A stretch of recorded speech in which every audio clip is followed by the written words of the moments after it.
My name is Sam Vaknin, and I'm the author of Malignant Self-Love, Narcissism Revisited.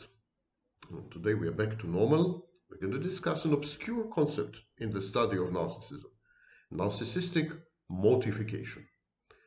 It's a bit of a difficult concept to grasp, so you will have to enter the narcissist's bizarre landscape, his surrealistic, nightmarish, Salvador Dali-like mind.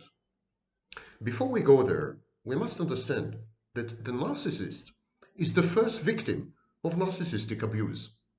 The narcissist or narcissism is a post-traumatic condition. The narcissist had been traumatized and abused by a significant primary object, such as his mother. And the narcissist passes on the narcissistic abuse. He's like a conduit, like a channel. He channels his mother's narcissistic abuse. He does to others what mother did to him. So mother did not allow him to separate from her and to become an individual. She did not allow separation, individuation. She abused him, as I mentioned. She objectified him. In some cases, she sexualized him. She parentified him, forced him to behave as a parent. She created dependency. So it was a codependent relationship, emotional blackmail, fusion, merger. And she used the child to obtain narcissistic supply. And of course, if you go through this list, this is exactly what the narcissist does to his intimate partner. And most intimate partners collaborate in this charade, in this shared fantasy that I mentioned in the previous video, in this shared psychosis. Most of them agree to fit into the narcissist narrative, his script, movie-like, Hollywood-like, stage set, the theater of his life. They agree to be actors on stage, or in some cases props. But some potential and actual intimate partners refuse to be co-opted, decline to collaborate.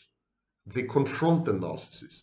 They attack and challenge the shared psychosis and the shared fantasy. They exit brutally the shared space of surrealism, dreamlike state. They wake up the narcissist, so to speak. It's exactly like waking up in the middle of a bad dream. So narcissistic mortification is about fear. It is when the narcissist is confronted with reality about himself. When the narcissist is confronted with who he really is, and we'll come to it a bit later, how this process unfolds.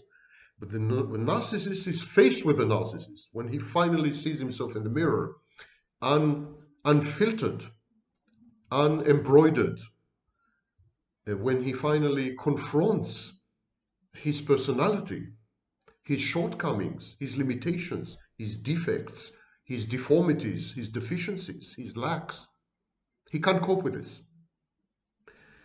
Anyhow, the narcissist is living in a state of fear, constant fear. Narcissism can easily be described as an anxiety disorder or even a depressive disorder. This is why the new therapy that I developed, called therapy, works well with major depression. So the narcissist has an intense fear. I'm quoting Sigmund Freud now. The narcissist has an intense fear associated with narcissistic injury and humiliation, with the shocking reaction when individuals face the discrepancy between an endorsed or ideal view of the self and a drastically contrasting realization, is quoted in Rolling Stone, a paper from 2013. Another scholar of borderline personality disorder who dwelt upon the narcissistic phase in the development of borderline, Rothstein, said that there is a fear of falling short of ideals, with the loss of perfection and accompanying humiliation. And this fear extends to intimacy in interpersonal relationships, as was observed by Fiscalini. It extends to unrealized or forbidden wishes and related defenses, Horowitz. Or, as Kohut so aptly summarized it, it is fear associated with rejection, with isolation, loss of contact with reality, loss of admiration, equilibrium, and important objects. Kernberg augmented this list by adding fear of dependency and destroying the relationship with a significant other, fear of retaliation, of one's own aggression and destructiveness, and fear of death. So this is the background. The narcissist carries all these fears with him at all times. Now, many of us have some of these fears, but no healthy or normal person has all these fears. And these fears are strongly and deeply associated with the narcissist's fantasies about himself. It's because he perceives himself as perfect, for example, that he is afraid to be discovered or uncovered or exposed as imperfect. He feels like a fraud at all times. He feels that had people only known him better, they would have shunned him and avoided him. And you know what? He's right. So, narcissistic mortification is the sudden, it has to be abrupt, it has to be a break. It's the sudden sense of defeat. The narcissist feels that all his efforts to sell himself, so to speak, all his fake it till you make it attempts, all his the facade, the false self, it's crumbling, it's not working. There's a loss of control over both internal objects and external objects or realities. Now, you remember that narcissists don't interact with real life, three-dimensional people out there. What they do, they take snapshots of these people. They internalize or introject the snapshots. And then they interact with these idealizations, with these internal objects, with these representations of people. Even an intimate partner doesn't exist for the narcissist in any true, real, or meaningful sense of the word. Narcissist interacts with the representation of that intimate partner. So when suddenly an external object misbehaves, challenges the narcissist, disagrees, criticizes, mocks the narcissist, mocks, humiliates the narcissist publicly, does something that is unexpected in a shocking way, becomes aggressive.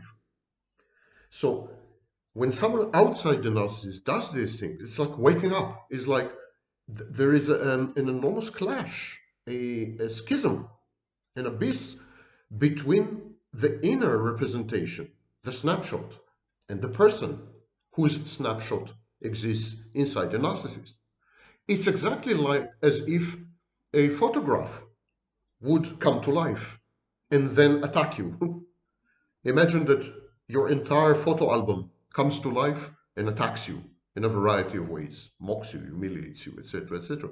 So mortification is caused by an aggressing, meaningful person, or an aggressing person, someone who aggresses against the narcissist, attacks him, challenges him, and so on, even if this person is not significant or meaningful, but the context is significant or meaningful. Mortification is also caused whenever the narcissist is forced to confront his real self, not his true self, but the reality about himself. When he realizes that he has traits or behaviors which are, to use a British understatement, undesirable, self-destructive, inferior, compulsive. And so when there's mortification, when the narcissist is forced to look in the mirror and not to filter what he sees, but to really, really confront the monster in the mirror, the Quasimodo that is staring back at him, the hunchback, who is no longer in Notre Dame, but right here at home with me, with you. So when the narcissist is faced with this hideous representation, which is him, it produces disorientation. But even more so, it produces terror. Now, terror is not fear. You know, we mentioned fears. We started with fears. Fears are anticipatory. Fears predict that something will happen. Fears are forms of catastrophizing. But terror is reactive. It's because something really, really frightening has happened. And mortification, having to confront reality, finally, especially about himself, leads the narcissist to a state of terror. Heidelberg, who in the 1950s was the prominent scholar on mortification, said that the reason is that there is a lot of energy pent up within the narcissist. Narcissistic and ego energy, known as libido, destrudo or motido, which is a kind of self-destructive energy. So all kinds of energies are damming up inside the narcissist. And at some point he cannot manage them any longer if he is not supported from the outside. And today we call it narcissistic supply. In the absence of narcissistic supply, when it is deficient, or even much worse, when the supply is negative, when the supply forces the narcissist, pushes him on a collision course with himself, forces the narcissist to become, in other words, self-aware, mortification happens. The entire personality of the narcissist is overwhelmed by impotent ineluctability. It's like narcissist sees the train coming head on, and there's nothing he can do about it because he is chained to the rails of his own grandiosity and his own utterly deficient and fallacious self-perception and self-image, his cognitive deficits. And so he's there, the train is coming head on, it's not going to stop, and he knows it, and he's impotent about it. The feeling of helplessness is utterly shocking and drowning and overwhelming. The narcissist's entire personality or self-perception is constructed upon omnipotence. He is all-powerful, he is godlike, and here he is helpless. And there's a lack of alternatives because he fails to force the objects around him, the people around him, to conform to his narrative, to conform to the confabulation or the piece of fiction that he had created, the false self. And he fails to convince people to support the false self, to buttress it, to provide it with supply. And he can no longer rely on the goodwill of people around him, because many of them had become hateful or aggressive or are very angry at him or very disappointed at him. And they're going to do bad things to him. They're going to humiliate him. They're going to hurt him. And he knows it's going to happen. He knows it's about to happen. Mortification sets in, and then there are infantile strategies. Because the narcissist, you remember, is a child, a small child, 9 to 11. An 11-year-old narcissist is a mature adult narcissist. So, infantile strategies of coping with frustration, with repression. So, the narcissist tries, when he's mortified, when he's confronted with himself via the gaze of others, he tries to reassert himself. He becomes overly grandiose, derisively grandiose. He becomes buffoonish. He becomes funny. His hypervigilance is all over the place. All kinds of defense mechanisms kick in. Splitting, denial, magical thinking. Mortification is when the narcissist sees himself through other people's eyes. Now, this is not necessarily all bad. For example, that's precisely what I do in cold therapy. I re-traumatize the narcissist and force him to see how small and insignificant he is. By re-traumatizing him, I take him back to early childhood when he had been really helpless and when he couldn't predict the capricious and arbitrary and vicious and cruel behavior of adults around him, and when he had been traumatized. So that's not an entirely negative. Mortification is not entirely negative because it gives the narcissist a chance to free himself of the shackles of his taskmaster, the false self. False self is like a slaveholder. The narcissist is a slave. I compared narcissism to a religion where the false self is Godhead, the Moloch, and the narcissist has to sacrifice himself, human sacrifice, to the false self. So it's a cruel, vicious God, deity. And so mortification is when the false self crumbles, when false self becomes very weak. It's a narcissist's chance to escape. Narcissist is like a hostage. And here's the kidnapper, and the kidnapper contracted COVID-19, mortification, and there's a chance to escape. Narcissists would tend to surround themselves Because they know this, because they know the only chance at healing, the only chance of reintegrating with the true self, the only chance of escaping the hostage situation, they know the only chance is when they are mortified. So they surround themselves with people who have the potential to cause mortification. So, for example, consider the narcissist's intimate partners. Some narcissists would tend to surround themselves with promiscuous, labile, and dysregulated women. Why? Because these women guarantee mortification, and only mortification guarantees freedom from commitment and the possibility of the adventure of the next shared fantasy, but also because mortification guarantees a sense of, even a temporary sense of liberation from the onerous, inexorable false self. So these narcissists would find homemakers, homely domestic women, and so on, would find them unexciting. They would feel dead around such women. Only mortification makes these narcissists feel alive and sexually aroused. This mortification involves sadism, masochism, and libido maximized, and the recreation of the primary unresolved conflict with mother. Because remember, mother was the first one to inflict mortification on the child. This is why the child created narcissism as a defense against mortification. So these women that the narcissist chooses, the labile, broken, damaged, mentally ill women, and so on, they're pawns. The narcissist selects them to fulfill roles first in the shared fantasy, and then in the liberating mortification anti-fantasy. These women first need to be integrated into a shared psychosis, into a shared fantasy, but then their role is to re-traumatize the narcissist. The narcissist uses these women to reenact the unresolved conflict with his mother. The conflict, the mother of all conflicts, the conflict that created the mega mortification that led to the creation of pathological narcissism. He keeps hoping that with this woman or that woman, labile, dysregulated, crazy, cheating, promiscuous, and so on and so forth, this kind of women will traumatize him, re-traumatize him exactly as his mother did, and maybe there's a way out of the false self. Maybe he will be free.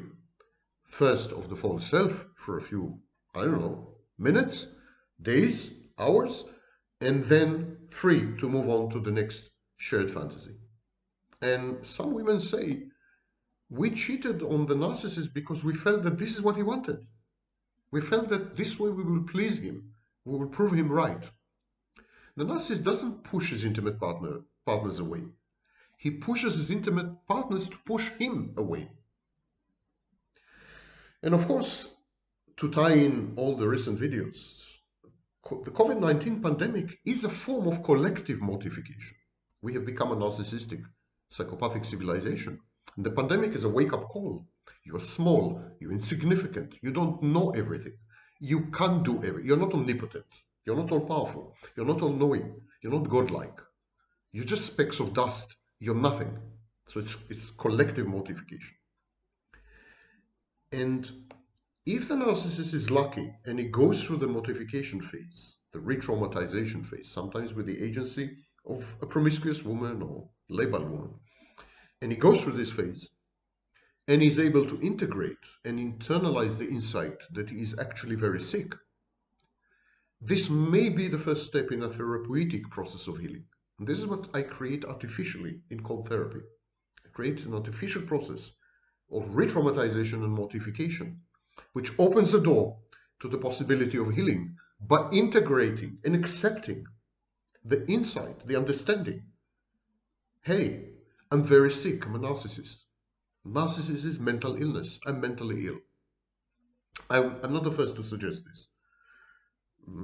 Heidelberg, Anna Freud, I mean, they all realized that the first step towards healing is the acceptance of the illness, but that it is very traumatic.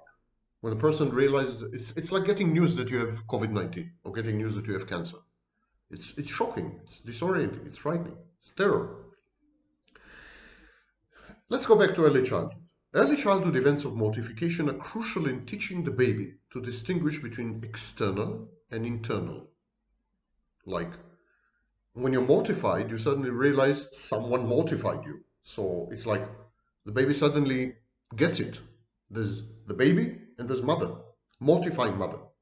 So the baby also begins to form defenses, to form ego boundaries here. And while doing this, the baby realizes his own limitations, and he learns to delay gratification, and he learns to select among options and make decisions. So mortification is universal. Everyone goes through mortifications in early childhood, because in early childhood we are helpless, we are small, we are weak and stupid, and we're surrounded by godlike adults. That's very, very traumatizing and mortifying. But in the vast majority of cases with healthy and normal people, mortification leads to good places, to the development of functional constructs, behaviors, and traits. Of course, it is possible to be overtaken by multiple internal and external mortifications, by multiple what we call today traumas. And it's possible to be so overwhelmed by mortifications, multiple mortifications, that we start to repress them. We start to forget, to kind of forcibly forget them. We start to dissociate, cut them off. And so repression and dissociation become indispensable when the number of mortifications and the character, the nature of mortifications is such that they can no longer be tolerated. They're intolerable, unbearable. And we then also develop compensatory cognitive deficits, omnipotent or omniscient grandiosity, entitlement, invincibility, paranoid projection, magical thinking, and so on. Bergler and Maldonado remind us that pathological secondary narcissism is a reaction to the loss of infantile omnipotent delusions and the loss of a good and meaningful object, mother in this case. And in the child's mind, mother is associated with ideal. She's perfect, she's ideal. And he loses mother. He not only loses mother, but he loses the very concept of the ideal, of the perfect. It's a loss that threatens continuity, stability, coherence, and well-being of the personality itself. Now, all of us cope with this, healthy people cope with this, by transitioning from splitting to object relations, to a more nuanced picture of the world. If you look at mother as ideal and you lose her, you have two options. You say, okay, I lost mother as an ideal. I lost the very concept of the ideal, of the perfect. And so the alternative is all bad, total imperfection. And this is called splitting, good and bad, dichotomous thinking, black and white, right and wrong. But the vast majority of healthy, normal people develop a nuanced picture. So, okay, mother is not all bad, but not all good. Everyone has a mixture of bad and good, right and wrong. In adulthood, self-inflicted internal mortification, the realization that one is less than perfect, the realization that you have shortcomings, limitations, failings, that you're bound to be defeated and fail. These self-inflicted internal mortifications are usually founded on reality in healthy people. But in the narcissist, internal mortification is founded on distortions of reality. And the narcissist uses internal mortification to compensate for an external mortification, to disguise it, and vice versa. He uses an external mortification to compensate for an internal mortification. Now, I know you didn't get it. I didn't get it at first. Let's try again. Narcissist is externally mortified. For example, he's humiliated in public by someone. His wife cheats on him. Something happened that mortified him, that challenged his self-perception as grandiose, perfect, brilliant, irresistible, amazing, sui generis, etc., etc. And so he's, for the first time, or for the 100th time, forced to face the fact that his self-perception is wrong, that his grandiosity is ludicrous. Sometimes such external mortification is totally unacceptable. Narcissist feels overwhelmed by it. So what he does, he invents an internal mortification. And he says, for example, it is all my fault. I made it happen. My wife cheated on me because I pushed her to cheat on me. I abused her. I rejected her. I humiliated her. I withheld sex, so she cheated on me. In other words, I'm in control. I'm in control. It's all my doing. It's all my fault. This is called autoplastic defense. Of course, if you say it's all my fault, it's all my doing, it restores a grandiose illusion of control over an external mortification. It's a delusion, but it's still better than admitting that you have no control over other people. And they do exactly what they want to do, regardless of you. And very often, the things they do have nothing to do with you.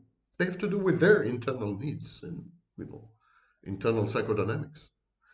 It's better to say, I made it happen, even if it was a very bad thing that had happened, I made it happen, than to admit, I am not the prime mover and shaker.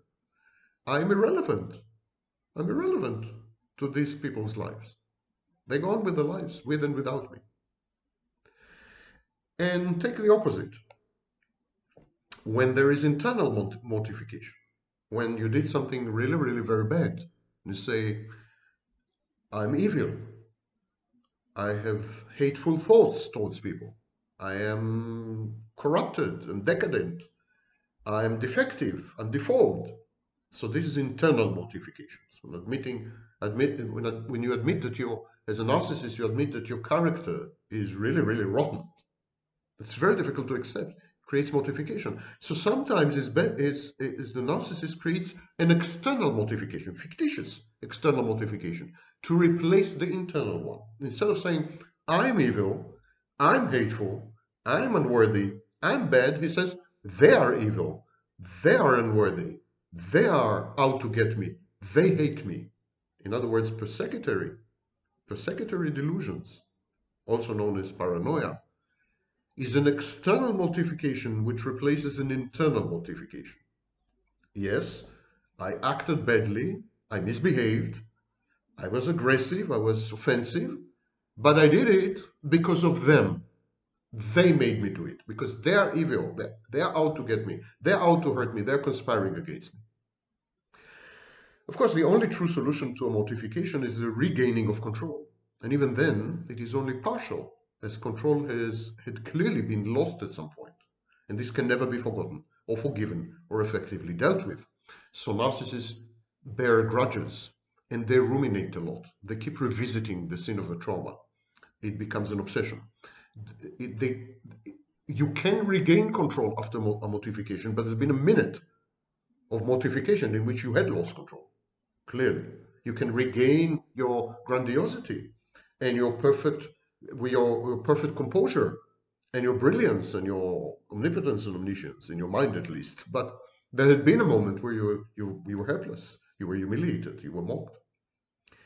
The need to reframe narcissistic mortification is because it is an extreme and intolerably painful form of shame-induced traumatic depressive anxiety. Mortification threatens the integrity of the self. It's a sudden awareness of one's limitations and defects. I'm referring you to Lansky's work in 2000 and Libby's excellent presentation in 2006. When the narcissists are faced with their own hopeless unlovability, badness, and worthlessness, they are mortified by this, and they experience shock, exposure, and intense humiliation. And sometimes it's converted to somatic symptoms. Narcissists describe the feeling as being annihilated, as disintegrating into molecules, into thin air. Harbich, in 1989, described it as a virtually intolerable experience of terror, fright, or dread, related to a sense of overwhelmed helplessness, reminiscent of the overwhelmed helplessness of infancy, annihilatory anxiety, fear of the disintegration of the self or of identity, as Libby quotes him. Libby, apropos, postulates that narcissistic mortification is a sudden loss of the psychic sense of self, which occurs simultaneously with a perception that the tie to a self-object is threatened. Self-object is an object that embodies the self and is very significant. Code, whom she quotes, added in 1971, if the grandiosity of the narcissistic self has been insufficiently modified, then the adult ego will tend to vacillate between an irrational overestimation of the self and feelings of inferiority, and will react with narcissistic mortification to the thwarting of its ambitions. And actually, it's one of the very few topics in psychology where there's no disagreement between all the schools of psychology. Because, for example, if you take object relation theories like Bion or Winnicott, they agree. Bion has something called nameless dread. Winnicott has original agonies of the collapse of childish consciousness as it evolves and matures into an adult. And these dreads and agonies, they're simply different names to mortification, and they all agree it's rooted in childhood. One possibility is that it may have to do with a lack of what we call evocative constancy. Evocative constancy is the capacity to maintain positively toned images of self and others with which to dispel feelings of self-doubt. And it was first described by Adler and Bouillet in 1979. It is intimately linked to something called self-reflexivity, the ability to oscillate easily among varying perspectives of the self. And it crucially relies on the smooth operation of evocative constancy. So reflexivity and constancy go together. In the case of psychosis, for example, there is hyper-reflexivity. So there's a big problem to differentiate the self and various self-states from external reality. Libby describes two strategies that narcissists use to restore a modicum of cohesiveness to the self. What she calls the deflated narcissist debases the self and inflates or idealizes the object in order to reacquire the object. And so, for example, such a narcissist would atone or aggrandize the object, or self-punish, or self-flagellate. And it's designed to appease and hold on to self-objects. Libby was not the first to suggest this. Anna Freud presaged this with her concept of altruistic surrender, self-sacrificial and therefore self-disparaging, not to say self-destructive, altruism. In other words, when the narcissist is mortified, exposed to the reality of his self, or to the fact that his false self is false. When he's mortified, one option is to say, well, the person who aggressed against me, the person who mortified me, she was right.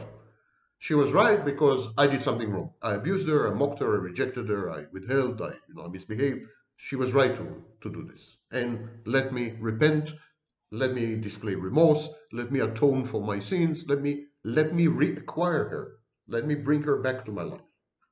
Another strategy of what Libby calls inflated narcissists and revenge seekers involves debasing of the object, attacking the other in order to aggrandize and restabilize the self. There's always a winner and a loser. Such narcissists fight fire with fire, or take an eye for an eye, are righting the scales of justice. They're only winners and losers, and these narcissists must be the winners. Shamers are also adept at short-circuiting the plunge into mortification altogether, preemptively expelling impending feeling of shame and defectiveness by humiliating the other.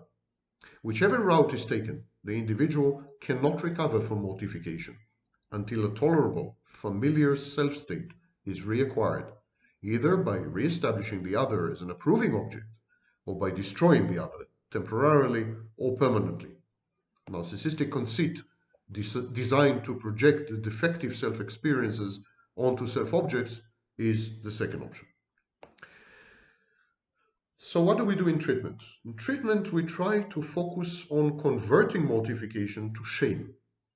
Shame is different to mortification because it includes the capacity to tolerate it. You can tolerate shame, and you can use it as a signal. Both defensive styles, the deflated and inflated, require continued dependence on self-objects. Even if you say the self-object was right, I misbehaved, You're still dependent on the self-object. And it must be mounted again and again. Tolerating bearable shame can make self-appraisal and self-tolerance possible, ultimately leading to a psychic separation and self-reliance. I want to describe two cases. There's a patient, he craves love and intimacy, also sex, because sex reifies intimacy, so craves love, intimacy, and sex. But he hates himself for this life-threatening vulnerability as he perceives it. To crave something is to be weak, to be vulnerable. So the patient uses projective identification and projective introjection, coupled with persecutory paranoia. Wow, these are big words. I love big words. So let me use small words now. The patient egregiously misbehaves, and so he forces others to hate him. And when they hate him, they act against him. So then he perceives them as hateful, with some justification. And this way, he prevents the formation of love and intimacy, of course, as well as sexual relations. So here's the sequence. He wants love, he wants sex, he wants intimacy, but then he misbehaves, forcing people to hate him, forcing, for example, women to hate him, to be disappointed, to be angry at him. And then they misbehave. And so he says, you see, they misbehave. I can't have love and intimacy and sex with these women because they're misbehaving. So he kills two birds with one stone. He avoids acknowledging his own suicidal self-hatred, and he sidesteps being vulnerable to a dangerous level by being dependent on, for example, an intimate partner, which he also perceives as suicidal weakness. Another case study. The patient idealizes a potential partner, but rejects her, verbally abuses her, withholds sex, humiliates her.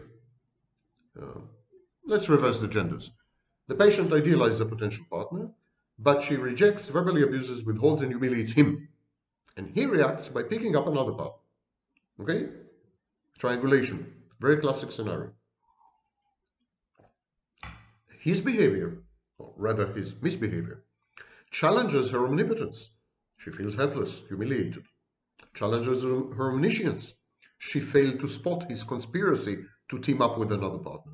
She gullibly trusted his lies about himself and about their interactions. He challenges her perfection. He rejected her.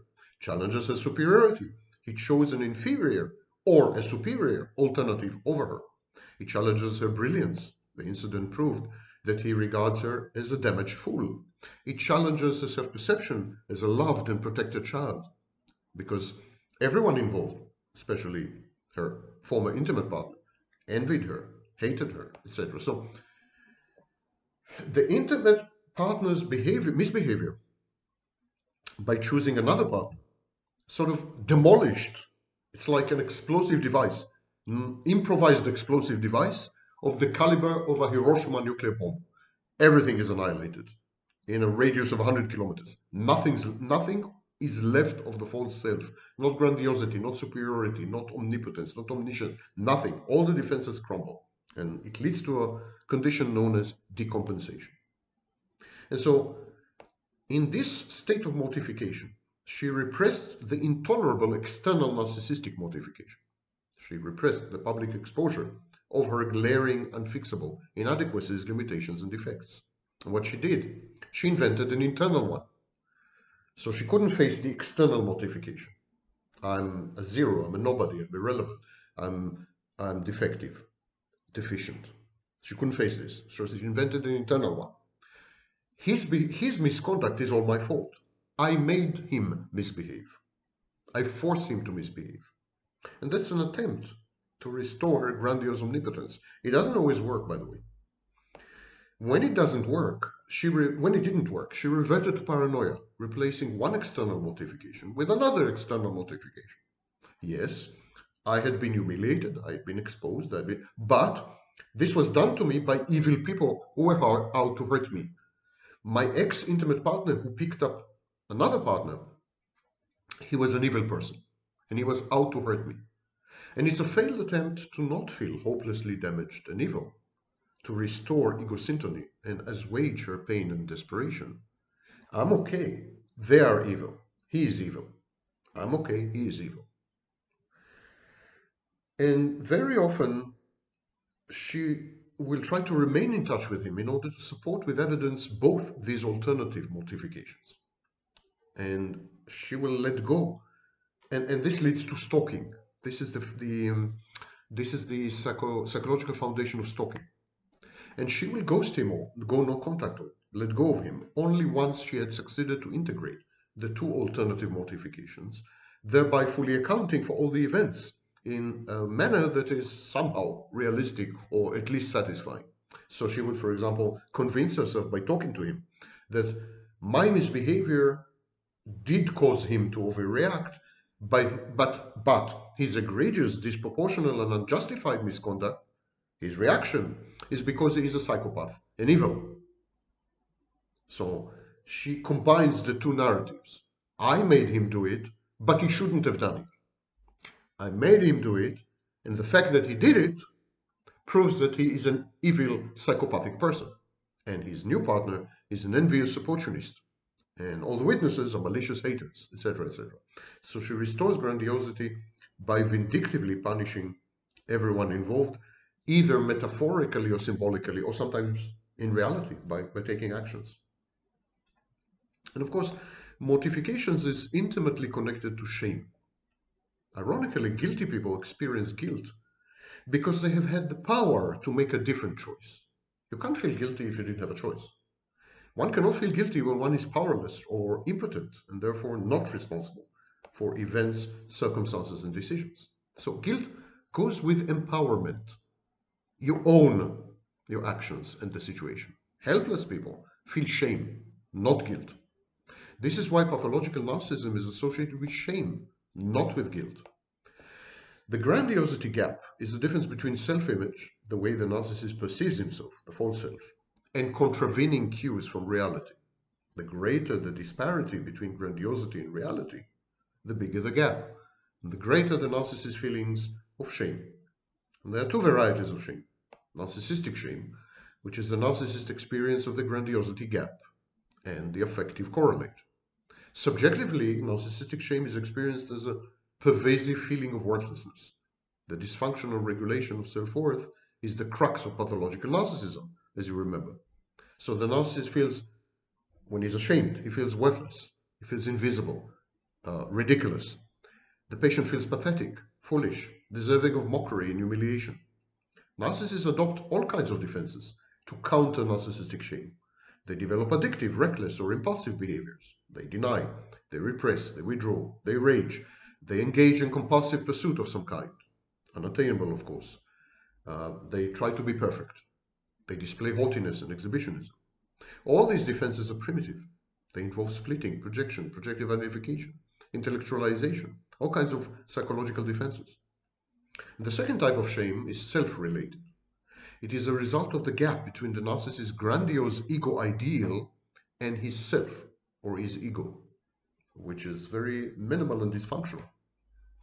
This is a well-known concept of shame, and it has been explored widely in the works of Freud in 1914, Reich in 1960, Jacobson in 1964, Kogut 1967, Kingston 1983, Sparrow 1984, and Morrison 1989. But one must draw a clear distinction between guilt or control and guilt-related shame and conformity-related shame. Again, guilt is an objectively, so to speak, determinable philosophical entity. Given a relevant knowledge regarding society and culture in question, you can anticipate or predict when guilt will arise. It is context dependent. It is a derivative of an underlying assumption by others that a moral agent exerts control over certain aspects of the world. This assumed control by the agent imputes guilt to the agent if the agent acts in a manner incommensurate with prevailing mores, morals, or conventions, or if the agent refrains from acting in a manner commensurate with these. So there's always an agent, someone with will and control, who could have made a different choice. Choice is crucial component of guilt. Shame in this case is the outcome of the actual occurrence of avoidable outcomes. Events which impute guilt to a moral agent who acted wrongly or refrained from acting. So this is a specific type of shame, shame connected to guilt. And again, it's the outcome of actual avoidable outcomes, which impute guilt to the moral agent because he acted wrongly or refrained from acting, which is in itself wrong very often. And we must distinguish guilt from guilt feelings as well. Guilt follows events. Guilt feelings can precede events. Guilt feelings and the attaching shame, guilt-related shame, can be anticipatory. Moral agents assume that they control certain aspects of the world. And this makes them able to predict the outcomes of their intentions and to feel guilt and shame as a result, even if nothing had happened. Guilt feelings are composed of a component of fear and a component of anxiety. Fear is related to the external, objective, observable consequences of actions or inaction by the moral agent. Anxiety has to do with inner consequences. It is ego-dystonic. It threatens the identity of the moral agent, because being moral is an important part of the identity of a moral agent. The internalization of guilt feelings leads to a shame reaction. This is the connection, the subterranean connection between guilt and guilt-related shame. But remember, guilt-related shame is not the same as narcissistic shame or self-related shame. Thus, shame has to do with guilty feelings, not with guilt. And so let me remind you, guilt is determined by the reactions and anticipated reactions of others to external outcomes, such as avoidable waste or preventable failure. So there's a fear component here.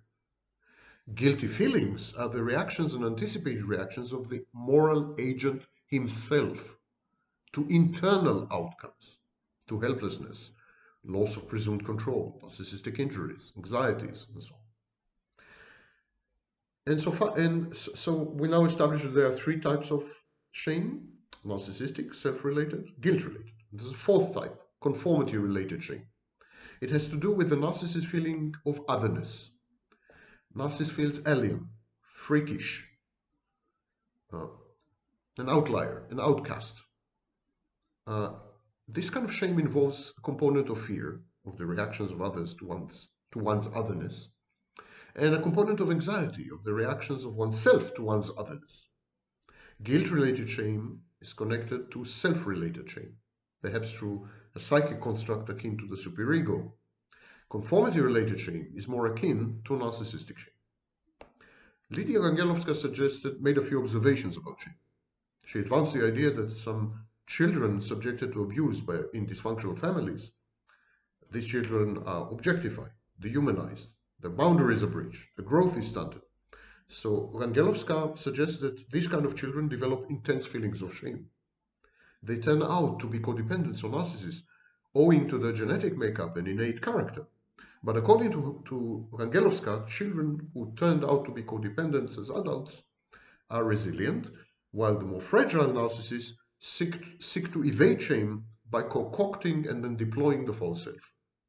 So Rangelovska says there's a universal setting, abuse in dysfunctional families, and then the resilient ones become codependents, and the more fragile and vulnerable ones becomes narcissists, and they're trying to evade shame by not being, by denying their own existence, by disappearing into or away from a false self.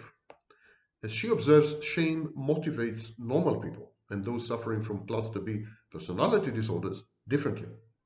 Shame constitutes a threat to normal people, to the true self of normal people, but it constitutes a threat to the false self of narcissists, borderlines, and so on.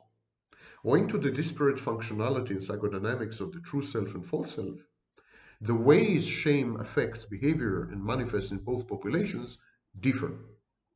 Additionally, pervasive constant shame fosters anxiety and even fears or phobias. These can have either an inhibitory effect or, on the contrary, a disinhibitory function. In other words, shame creates anxiety, fear, and phobia, and these can either inhibit you, paralyze you, or they can actually push you to action, motivate you to action. Both narcissists and codependents compensate for their shame. The former, narcissists, by developing a need to be needed, and the latter by developing a need to deny their neediness. So codependents have a need to be needed, and narcissists have a need to deny their neediness. The true self involves an accurate reality test with minimal and marginal cognitive deficits, as well as the capacity to empathize on all levels, including and especially the emotional level. People whose true self is intact, mature, and operational are capable of relating to others deeply, for example, by loving them. The sense of self-worth of these kind of people, healthy people, is stable. It's grounded in a true and tested assessment of who they are, reality testing. Maintaining a distinction between what we really are and what we dream of becoming.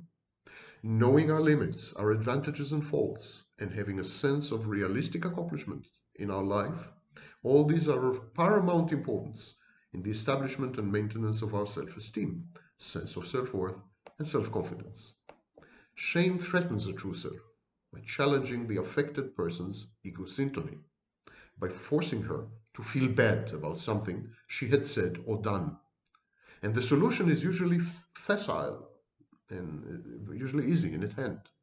Reverse the shameful situation by apologizing or by making amends. That's what we all do. We feel ashamed, we apologize.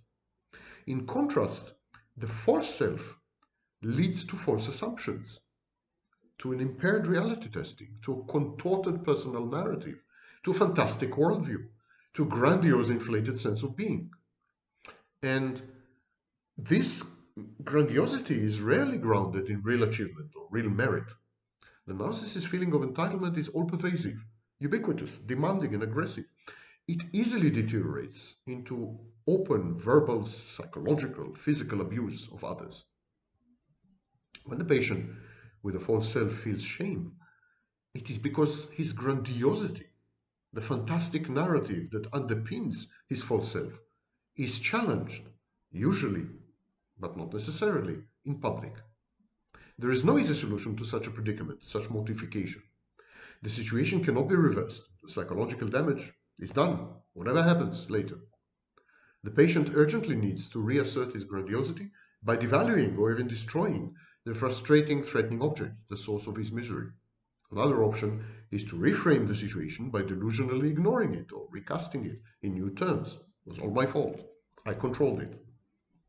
So while shame motivates normal people to conduct themselves pro-socially and realistically, shame pushes the disordered patient, the narcissist, and the borderline, the psychopath, in the exact opposite direction, to antisocial or delusional reactions. Shame is founded on empathy. The normal person empathizes with others. The disordered patient empathizes with himself. But empathy and shame have little to do with the person with whom we empathize, the empathy. They may simply be the result of conditioning and socialization. In other words, when we hurt someone, we don't really experience his or her pain. We experience our pain. Hurting somebody hurts us. The reaction of pain is provoked in us by our own actions. We have internalized other people's pain. We have been taught a learned response to feel pain when we hurt someone. So it's learned, it's like learned helplessness. We attribute feelings, sensations, and experiences to the object of our actions. It is the psychological defense mechanism of projection. Unable to conceive of inflicting pain upon ourselves, we displace the source. It is the other's pain that we are feeling, we keep telling ourselves, not our own. In other words, when we hurt someone, we actually hurt ourselves. But because we cannot admit that we are hurting ourselves, we say we hurt someone. Hurting someone is a piece of fiction. You can hurt other people, of course, no question about it. But what you feel about it is when you hurt yourself.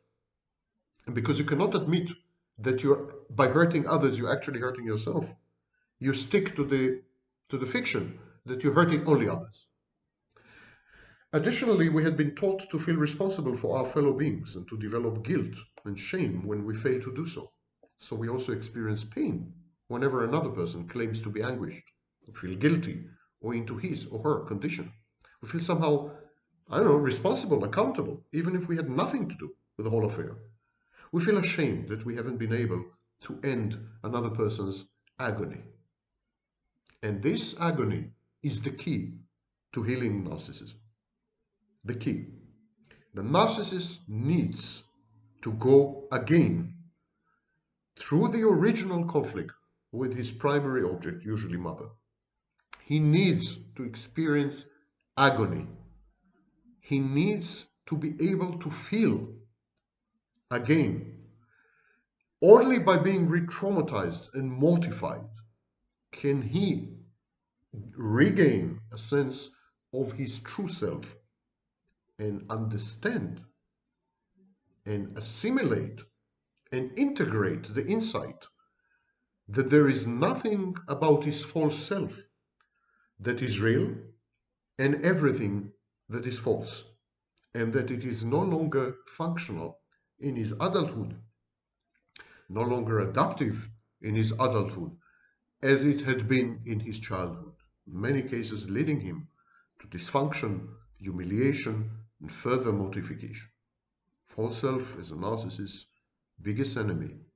It made him disappear as a child, and it does everything in its power to make sure that it never reappears. The narcissist never reappears. Not as a child, not as an adult, not in any form.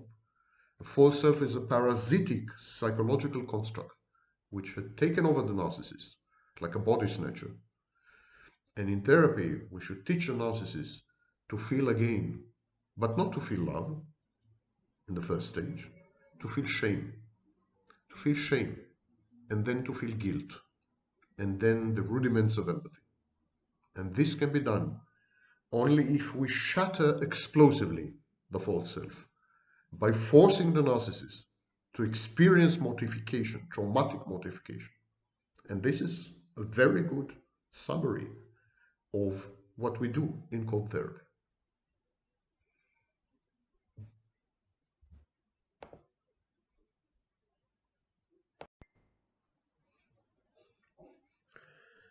My name is Sam Vaknin, and I'm the author of Malignant Self-Love, Narcissism Revisited. I wrote the book, but I haven't read it yet. Once I do, I will tell you what I think about it and about the author. Right, so today we are going to continue to discuss mortification and the false self, but this time in borderline women. A bit later in the video, I will recap, I'll summarize the previous video. Some of you have complained that it was too complicated, a bit confusing, too academic, and that I wasn't wearing my glasses through a part of it, which traumatized them. So I promise to summarize the previous video in colloquial speech, so that everyone can understand it, and I will do my best to remember to wear my glasses, because the number of casualties is beginning to exceed the number of my subscribers. So, as I promised, today we will discuss the borderline woman, who is, by many accounts, the natural complement to the narcissistic man. I always mention my friend Joan Lachkar, who in 1983 wrote the seminal, groundbreaking book, The Borderline Narcissistic Couple. She was a pioneer at that time, but today is common wisdom that borderlines and narcissists team up together because they gratify each other's emotional needs. They, in the language of John Lachkar, they solve each other's archaic wounds. There's a resonance. Later she renamed it the V-spot, the vulnerability spot. So, if the narcissistic man has mortification, is subject to mortification, so should the borderline woman be. Why is that?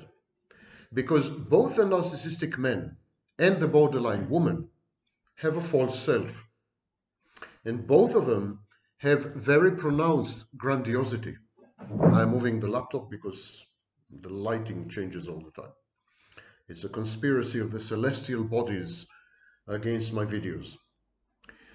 So both of them have grandiosity and both of them have a false self. If these constructs and these processes and these cognitive deficits are identical, then they should undergo similar psychodynamic processes, such as mortification. And indeed, the borderline woman does undergo mortification.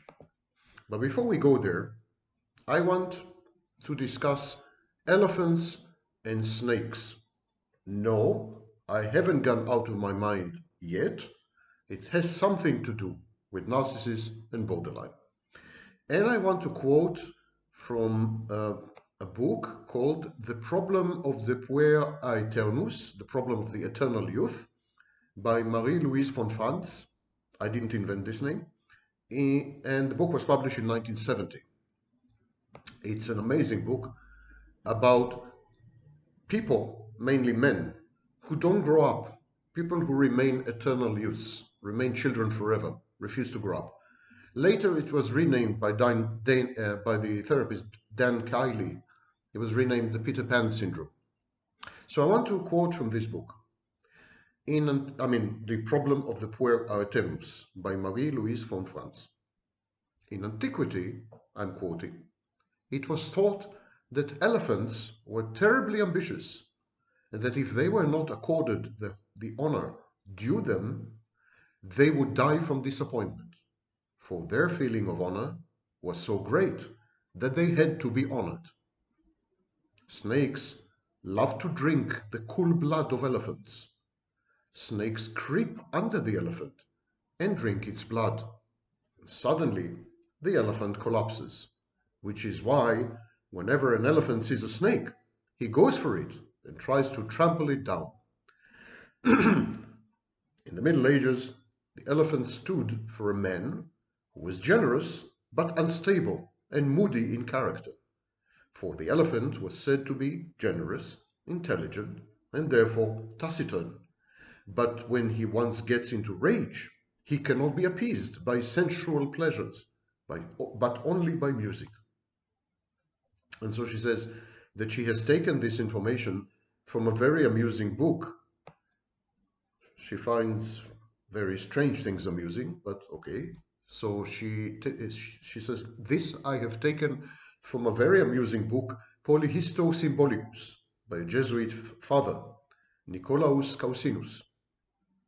And in that book, I found another sentence, that the elephant is perfection except for being moody and inclined to fits of rage. So here's the elephant, unstable, rageful, and very, very hypervigilant. He is very concerned with the question of, is he being properly honored? He believes that he is due honor, he is due respect, and if he doesn't get it, he begins to rage. And there's a snake which sucks the elephant's cold blood. I would say that this captures the essence of the narcissist and borderline relationship. Now, as I said, in my view, the main reason borderlines and narcissists resonate is because, to a very, very large extent, they are pretty identical. For example, they have a false self. But with a narcissist, the false self, yes, I took off my glasses. Warning, red alert. In the narcissist, the false self has many functions. And the two most important functions of the false self in the narcissist is, number one, to serve as a decoy. The false self attracts the fire, attracts the abuse. It is a proxy for the true self. It is tough as nails, and it can absorb any amount of pain, of hurt, and negative emotions. The child invents the false self in order to develop immunity to the indifference, manipulation, sadism, smothering, or exploitation, in short, to the abuse, inflicted on him or her by the parents or by other primary objects in the child's life. So the false self is like the invisibility cloak in the Marvel movies. It protects the child, renders him invisible and omnipotent at the same time. It's like a Superman cloak, which also confers invisibility and impermeability and renders the child absolutely immune to pain and to hurt. And the second function of the false self is that the narcissist misrepresents the false self and claims that this is his true self. He says, "This is who I really am. There's nothing else," he says. "There's only the false self, that's me." The narcissist is saying, in effect, "I'm not who you think I am. I'm someone else. I am this false self, and therefore I deserve better. I deserve a painless, more considerate treatment. I'm entitled." The false self, thus, is a contraption, a device intended to alter other people's behavior and attitude towards the narcissist. It's a manipulative tool. It's an adaptation in the sense that it allows the narcissist to act upon the environment to be self-efficacious, to obtain favorable outcomes. In other words, the narcissist agency in the world is mediated via the false self. But the false self replaces the true self, and in this sense, the narcissist very early on in his childhood sacrifices himself to the false self. Someone said in one of the comments that the narcissist is kind of a hostage of the false self. And I said it yesterday in the video. And it's very true. He is held hostage, he is held prisoner, he's incarcerated by the false self. He's incarcerated in a magnificent palace, but he still can never leave the palace. Gradually, the narcissist vanishes. And what's left behind is this mirage, this fata morgana, this facade, this concoction or piece of fiction, this movie. The narcissist begins to feel derealized. He feels that he's observing himself from outside. He's depersonalized. And he's beginning to be more and more dissociative because there is a disconnect between the narcissist and himself and his true self. And this disconnect creates discontinuities in memory, which later on translate into a very, very disturbed identity. And so at some stage, the narcissist feels utterly smothered by the false self, utterly trampled upon, utterly enslaved by the false self, and he wants out. It's exactly like an abusive relationship. The narcissist is narcissistically abused by the false self, and he wants out. And so he seeks mortification. He seeks the terror of mortification, because this terror causes him to disintegrate, to fall apart. And when he falls apart, he doesn't have the energy to maintain the false self. He doesn't have the wherewithal, the attention span, the focus, the mental energy to obtain narcissistic supply, and the false self gradually dissipates, fades away. And so the terror of mortification is the narcissist's main tool to get rid of the false self, if only for a few days, a few hours, a few minutes, just to feel liberated. And so after the mortification, the narcissist is exposed because it is the false self that forms a shield around the narcissist. It's like a firewall. And when the false self is gone, the narcissist is open to the malware of life, is open to abuse, is open to being mocked, ridiculed, humiliated, exploited. He's gullible. Remember, he's a child. He's 9 to 11 years old. The false self protects the narcissist. It has very important functions. And so immediately after the mortification, when the false self is disabled, kind of, the narcissist hurries. Even though he feels good with the newly acquired freedom, he's terrorized. He's in a panic state. It's surrealistic without this big daddy, without this godlike figure that is protecting him. So he hurries to reestablish the false self. And he does this by idealizing and punishing the self, or by devaluing and punishing the other. Let me explain.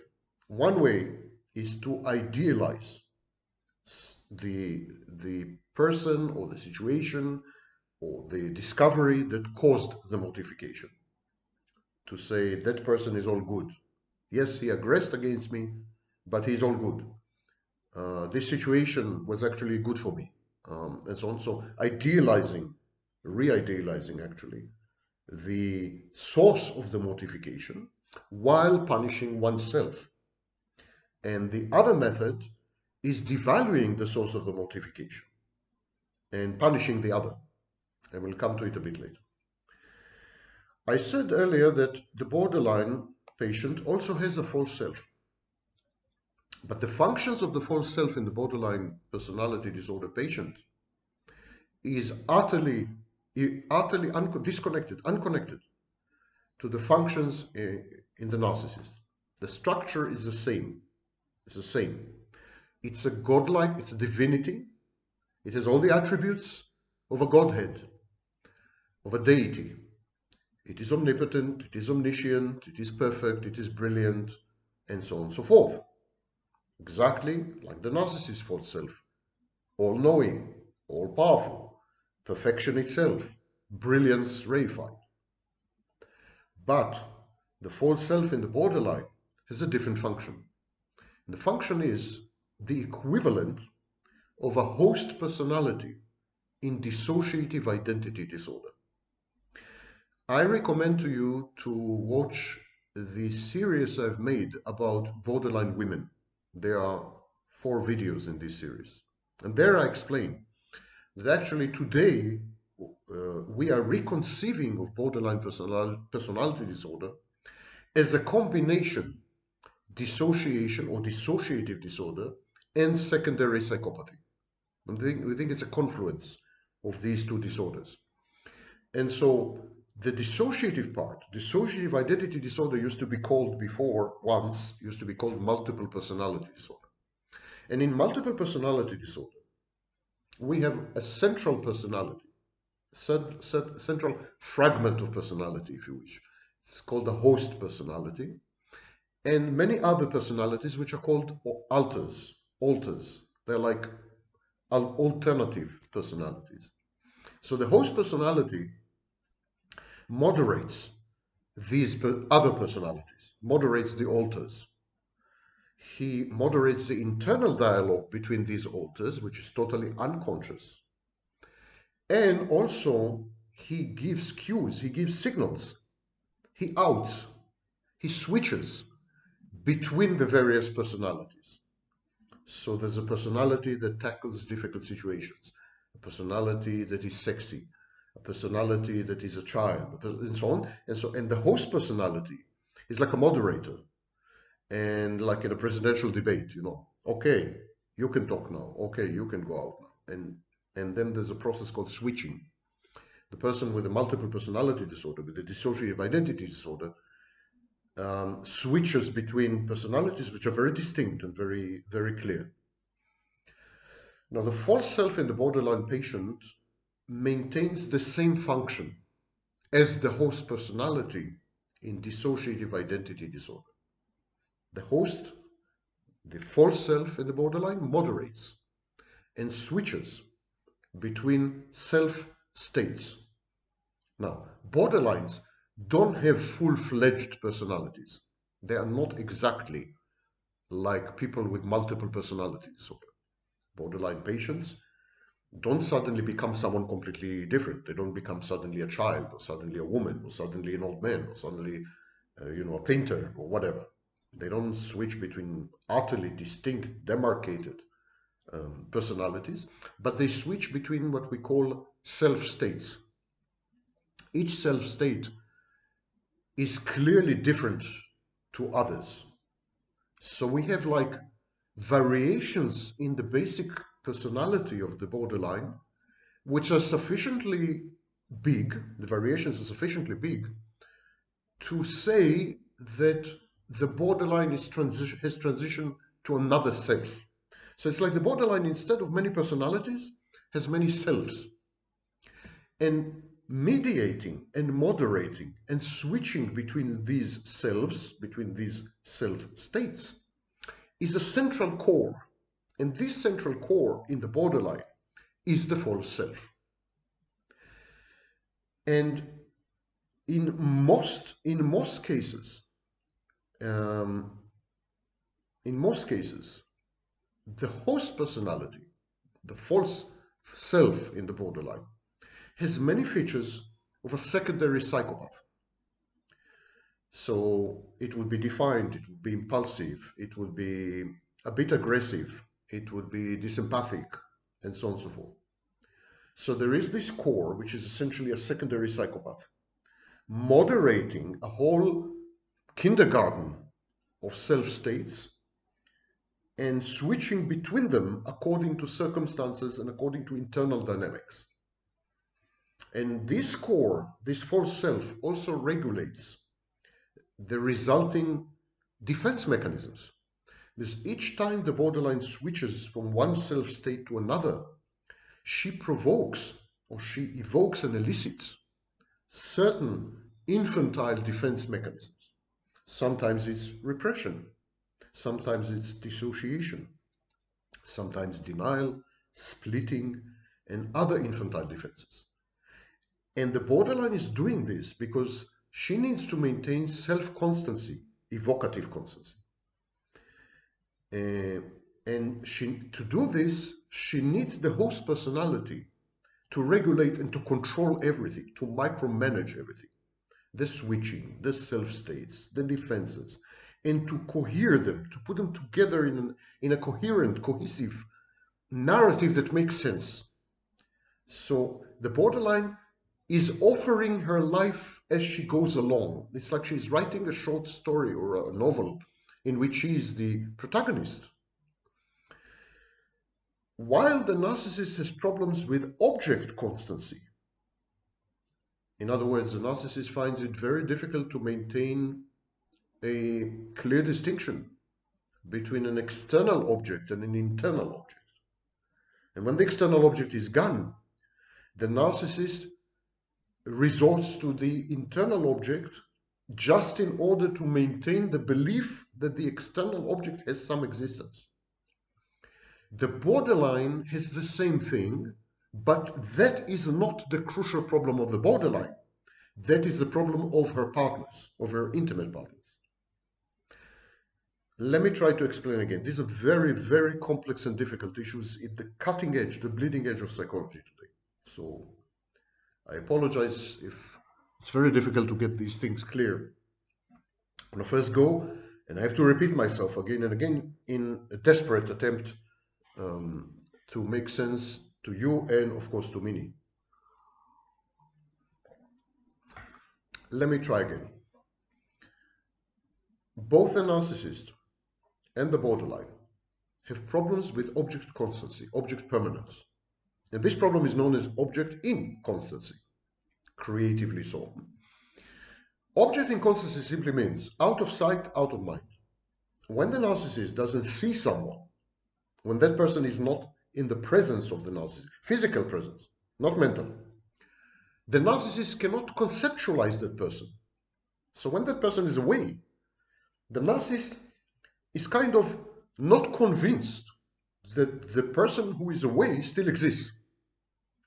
So the narcissist solution is to take a snapshot of that person, and when the person is away, to interact with the snapshot. The borderline has an identical problem. Out of sight, out of mind. She doesn't see the person, even her intimate partner, spouse, children. She doesn't see the person. He or she doesn't exist. She finds it very difficult to maintain the continuity of external objects around her. If she doesn't feel them and touches them and shouts at them and argues with them, makes love to them or something, she is not fully convinced that they exist.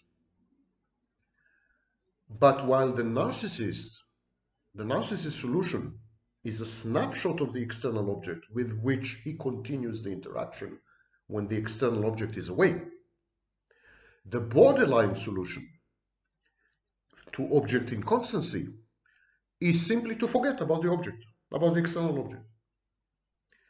Narcissist, out of sight, out of mind, so now I will interact with a snapshot of that external object who is gone. Borderline, out of sight, out of mind, out of existence. He is gone, he is dead. End of story. I'm free, I'm alone. I can do whatever I want. which would explain, of course, many borderline behaviors, reckless behaviors, impulsive behaviors. The borderline knows cognitively, that when she cheats on her husband, it's going to hurt him a lot. It's going to devastate him, maybe. It's going to cause trauma for life. An example. But he's not with her at that moment.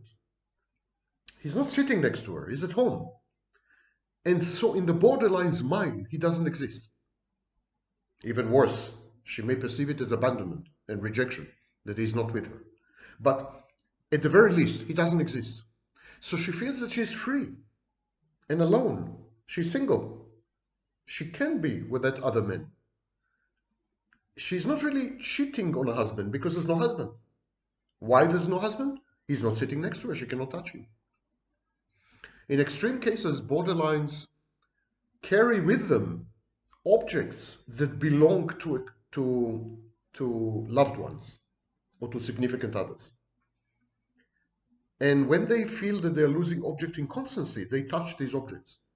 It's a little like psychic mediums, you know, when you go to a medium, psychic medium, she tells you, did you bring me a handkerchief of your daughter, etc. So it's like through the object, through the handkerchief, through the I don't know what, it's a souvenir, it's a trophy. Serial killers have this as well. They take trophies from their victims. Because the trophy reifies and symbolizes the victim. And this whole psychological process is known as synecdoche. So borderlines and narcissists have difficulty to move smoothly and continuously from one minute to the other because people go out of the room habitually. People go out of rooms, into rooms, away, back, on business meetings, something. And this ruins completely the continuity and consequently the consciousness of narcissists and borderlines. Only the borderline doesn't care. At the core of the borderline, there's a secondary psychopath. And that secondary psychopath regulates her internal environment. It is her false self. And this secondary psychopath is very defensive and very protective of the borderline and will not let anyone and anything hurt the borderline. So in the case of the borderline, mortification has different consequences.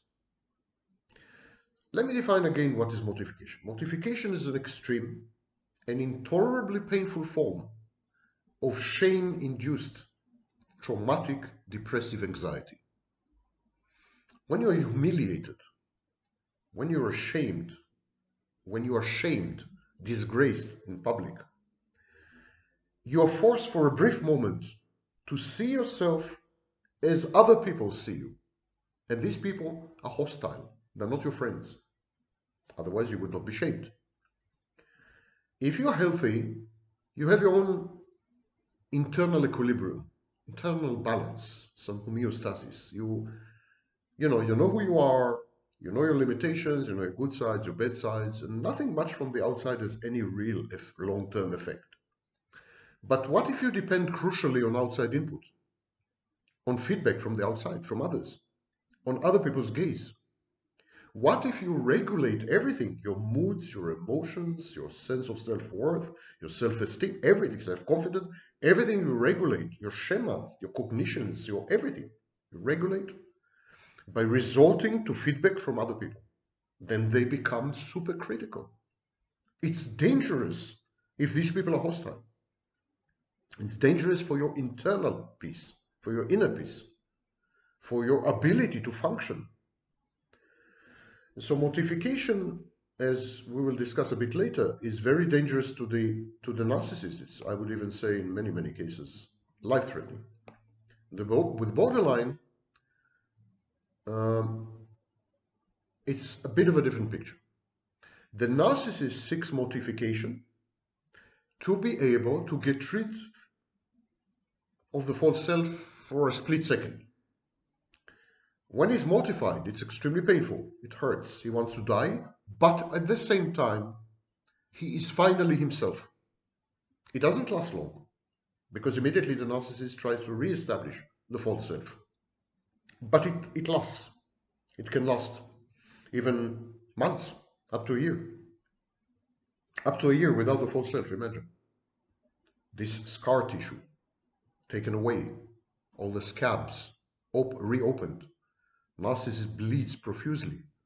It's a death sentence. But the narcissist still seeks mortification, because together with the death sentence, it's also a life sentence. He finally feels true to himself. For the first time, or for the second time, whenever there's mortification, he feels himself, not the outcome of multiple gazes of 100 people. His mind, the mind of the narcissist, is a hive mind. It's like a beehive. Input from this person, judgment by this person, opinion of that person, feedback from this woman, input from that man. I mean, he puts all of these together. He makes collages. He makes kaleidoscopic collages of all this constant stream of narcissistic supply. And based on this, he reconstructs himself time and again and again and again. He reinvents himself and reconstructs himself. He vanishes and reappears, vanishes and reappears, vanishes and reappears. It's absolutely dizzying, not to say nauseating. And so it's very hard work to be a narcissist. It is very energy depleting. No wonder most of them are depressed, anxious. And it's very liberating, this freedom from the false self, no matter how brief. And only mortification affords this freedom. And that's why narcissists seek it. Borderlines, on the other hand, have a different reason to seek mortification. They pursue mortification in order to feel alive, not free like the narcissist, alive. The borderline patient has a psychopathic core, secondary psychopathic core. She needs to introduce novelty. She's a novelty seeker. She is addicted to thrills. She's an adrenaline junkie. She's reckless. She's a risk taker. And she all the time destabilizes her life by engaging in or engendering chaotic drama. She's a drama queen. And the reason she's a drama queen, because only drama guarantees novelty, thrill, risk, recklessness, and so on. Drama is her way, the borderline's way, of gratifying or satisfying the needs of the inner psychopath, the inner secondary psychopath. And so that's why she's so dramatic. But and that's the only way she can experience transformation. And so mortification is the ultimate form of drama.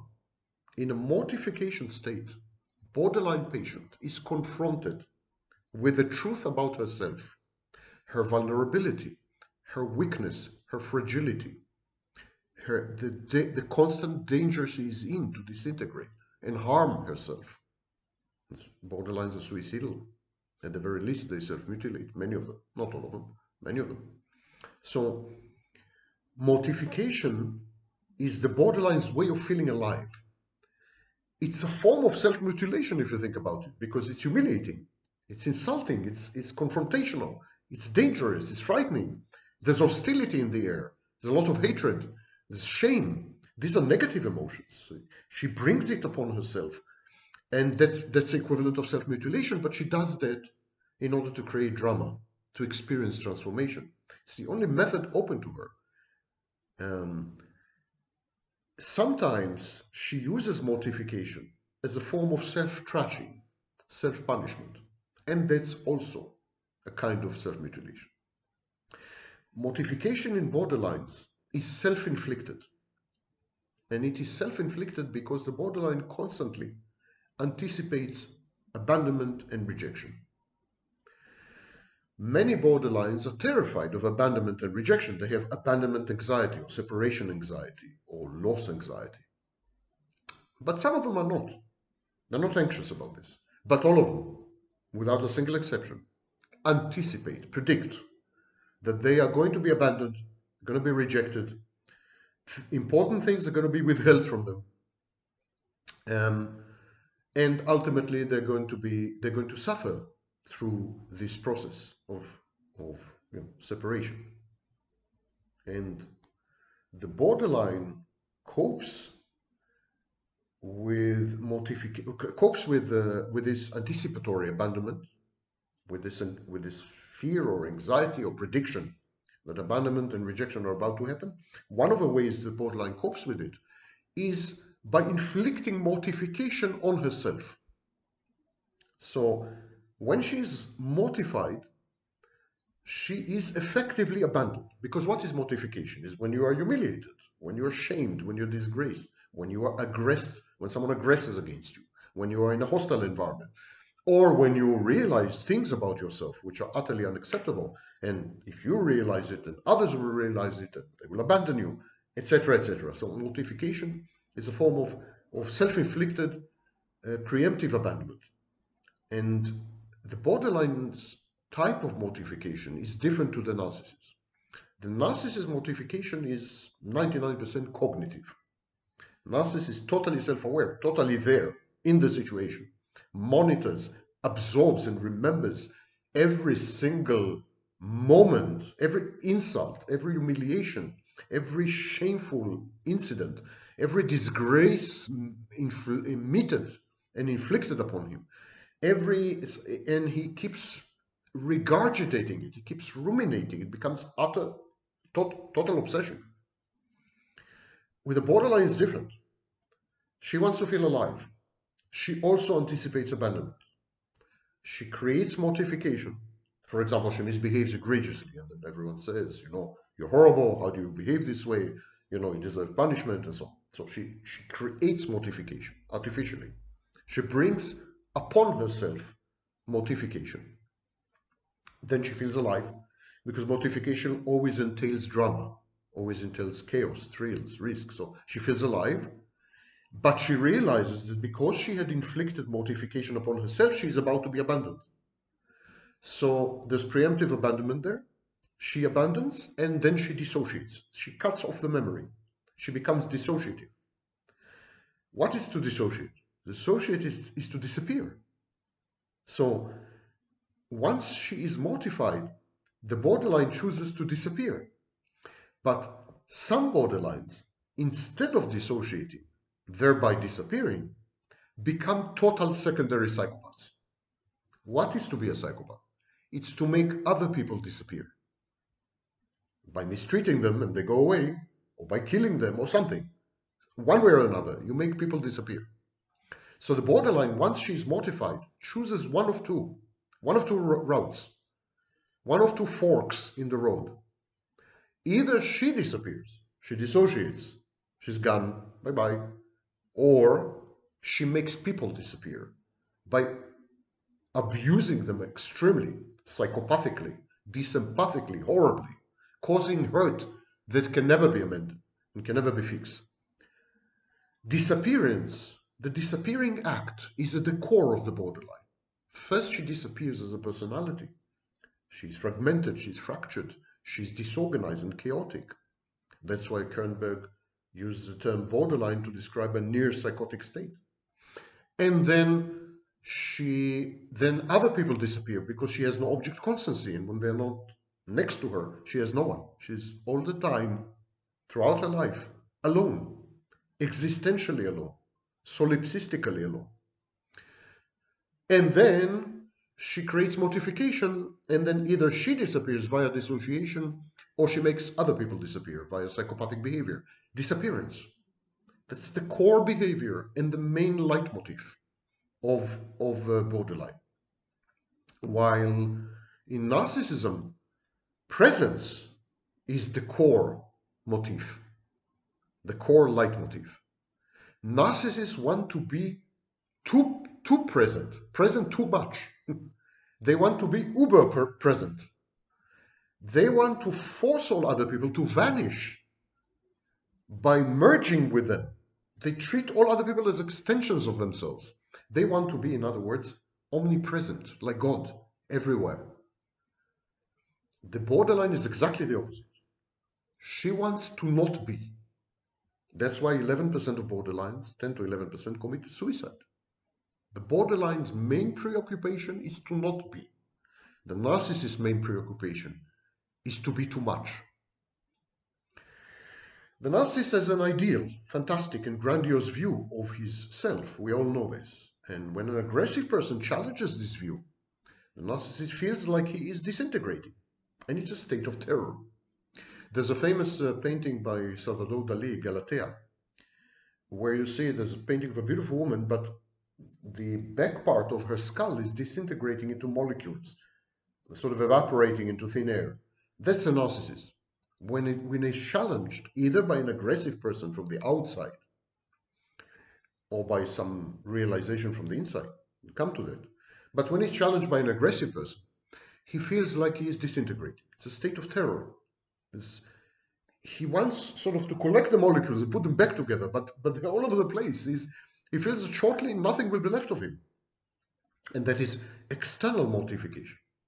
Similarly, when the narcissist realizes that his grandiose, fantastic, ideal view of his self is totally wrong.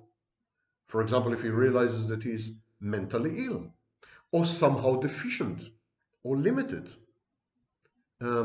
he reacts exactly the same way. He feels that he is disintegrating into molecules, that he's being atomized. But this is internal mortification. So external mortification is caused by an aggressive person. Internal mortification by an inner realization of deficiency, of lack, of shortcoming.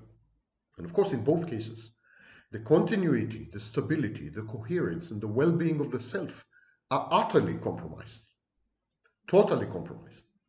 It's a very, very bad feeling. And mortification reflects the activity of infantile strategies of coping with frustration. And the narcissist and the borderline were babies. They develop, like all babies, strategies of coping with frustration. Mommy doesn't want to breastfeed me. It's very frustrating. Where's my toy? I can't put my big toe in my mouth. You know, babies go through horrible frustrations, the likes of which adults can only imagine. And so they develop coping strategies to cope with frustration and to also cope with repression. There's a lot of material. First of all, there's an avalanche of information. I mean, the baby is besieged by ginormous, humongous amounts of data. And his brain is growing like mushrooms. I mean, and so a big part of it has to be repressed. And baby has to learn, the main skill the baby learns is what to ignore, not what to assimilate, but what to ignore. And this is called repression. But babies cope with repression and with frustration. The borderline and the narcissist develop a dysfunctional coping strategy, grandiosity, for example. And they have also defense mechanisms that never disappear. While in healthy people, normal people, many defense mechanisms stop operating, are disabled at about age 2. Once you become an individual, once you separate from your parents, and you become your own man or woman, your own girl or boy, your own toddler, you have your own individuum, your own individuality, separate, distinct, utterly cut off, demarcated from mommy and papi, especially from mother. Many defense mechanisms become unnecessary. For example, magical thinking or splitting. They're no longer necessary, so they die away.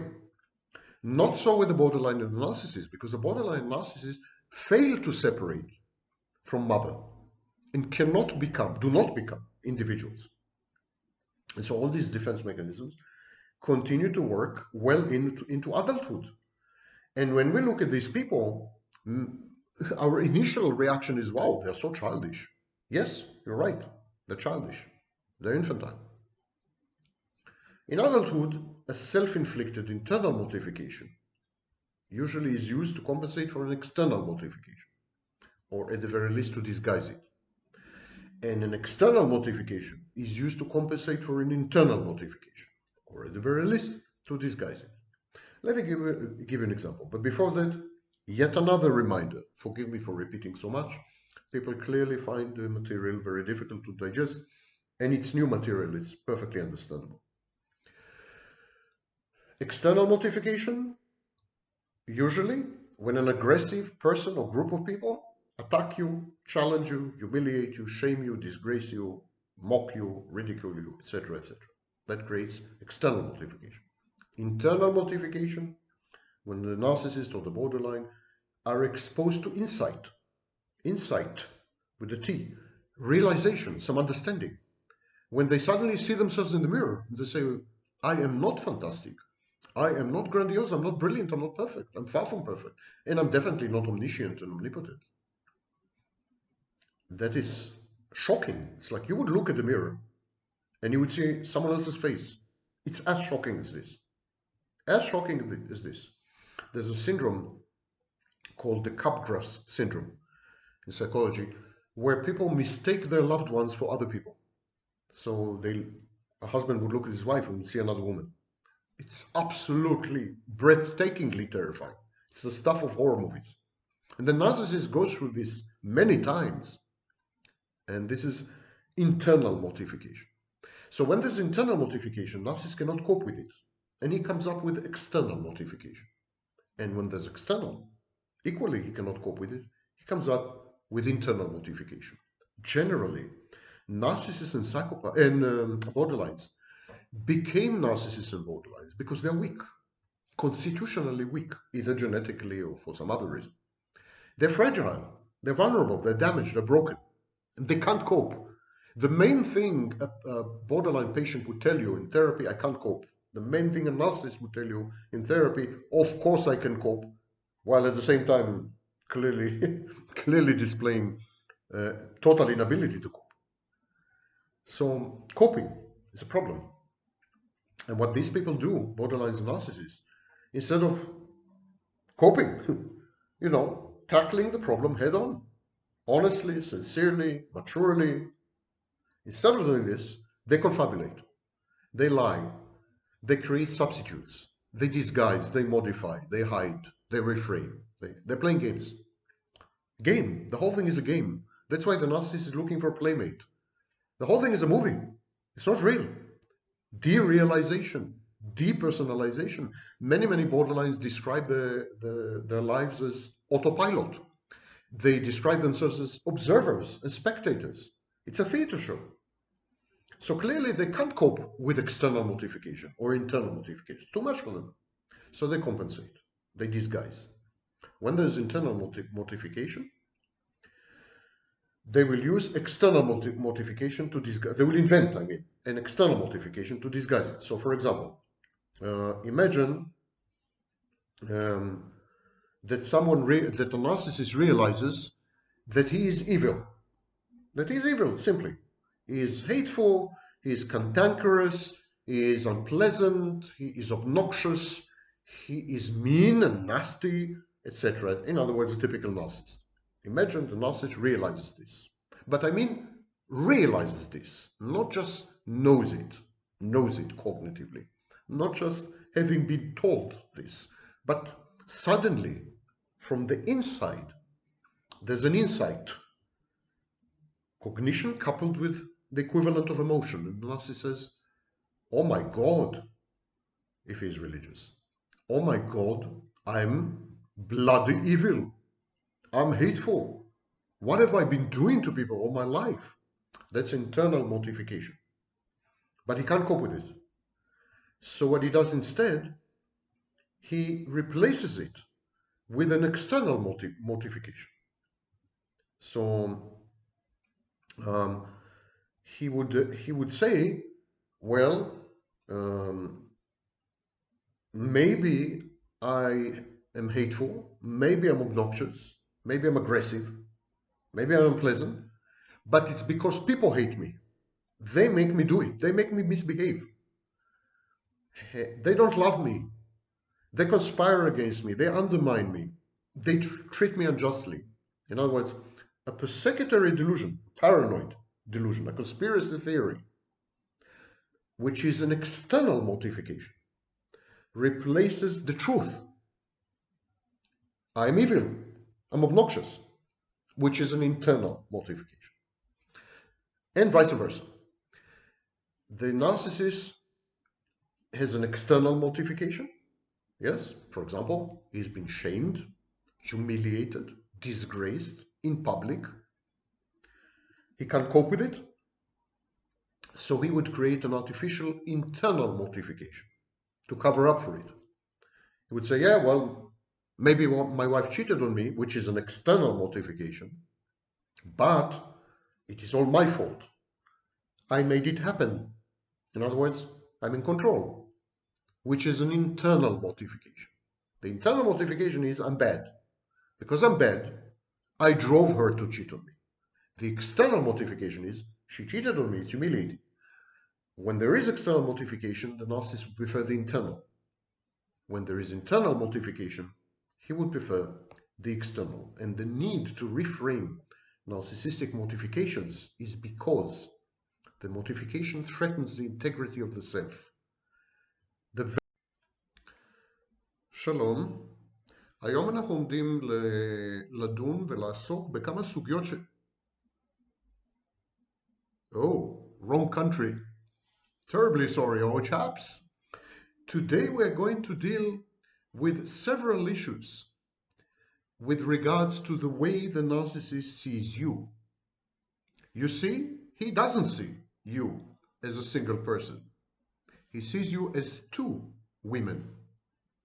If you were to assimilate, grasp, and accept this insight, you will be able to make sense of everything that has happened in your relationship, and you'll be able to plan ahead much more wisely and perspicaciously.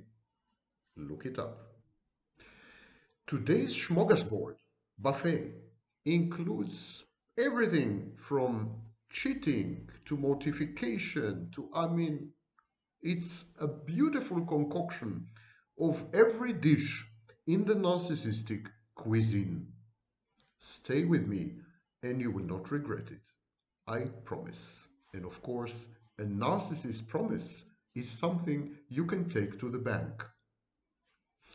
So, here we go. First of all, we must deal with a super crucial issue.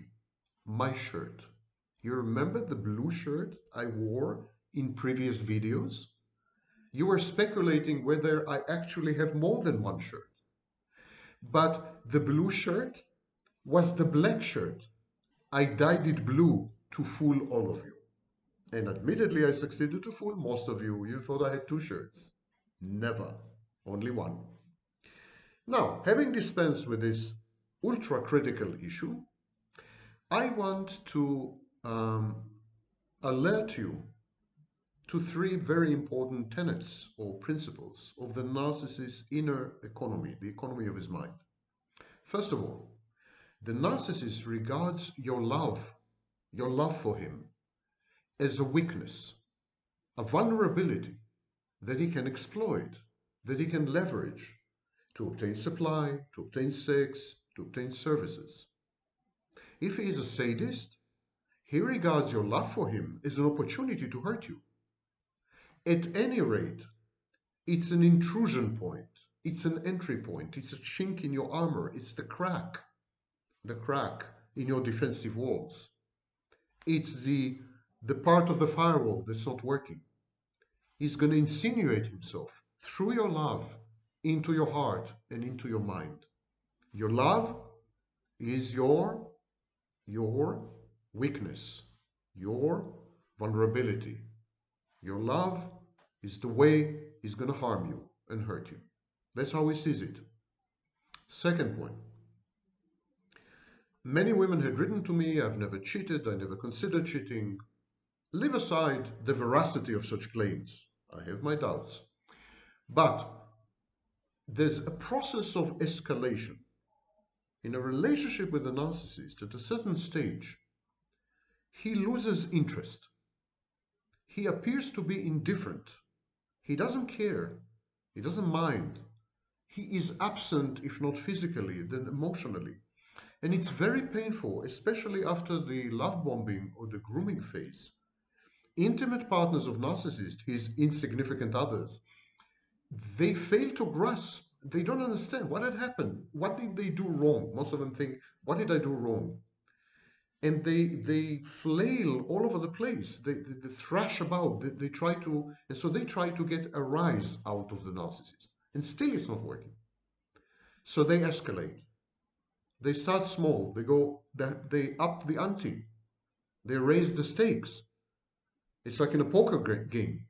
And finally, some of them end up cheating on the narcissist just to get a rise out of him, to get an acknowledgement that they still exist in his world, that they still matter, that they can still move him to tears, to pain, to shouting and screaming, to hurt, to violence, to aggression. Anything is better.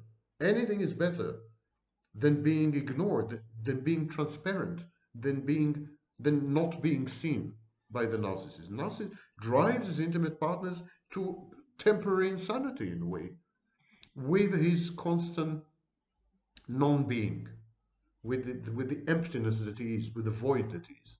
It's like you try to reach out, you try to touch the narcissist, you try to, and your hand goes through nothingness, and it looks like he's there, you know. It looks like he's tactile, you can touch him, you can smell him, you can have sex with him even, but there's nobody there.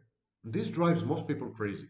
And so many intimate partners of narcissists escalate. Some of them escalate sexually. They end up cheating ostentatiously, conspicuously, to hurt the narcissist in his presence sometimes. And some of them end up doing other things which are the equivalent of cheating or betrayal. Financial things or emotional affairs, non-physical, but still affairs. Or bad-mouthing the narcissist to his colleagues and friends and family, or other forms of betrayal. And in a majority of these cases, it's a cry for help. It's a cry for attention.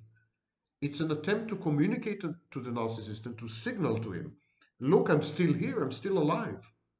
You can't treat me as though I were an abstraction or a symbol or a snapshot or an inner representation or an internal object. I'm not. I have my life. I'm independent. I'm autonomous. I'm flesh and blood. Flesh and blood. The third point that's important to understand is the narcissist grieves not you. When there's a breakup, when there's betrayal, when there's cheating, when there's the farewells and goodbyes, the narcissist, because many of you have written to me, he was heartbroken. When I left him, he was heartbroken. He mourned me. He grieved the relationship. He became an alcoholic. He started to consume drugs. He was all over me. He was trying to hoover me. He really, really missed me. He felt bad. He felt horrible. Forget all this. This is all in your head. The narcissist does not grieve you. He does not mourn over you. You never existed. You're utterly replaceable, interchangeable, commoditized, commodified, and fungible. Anyone would have done as well as you did. There's nothing special in you. As a source of supply, all sources of supply are interchangeable.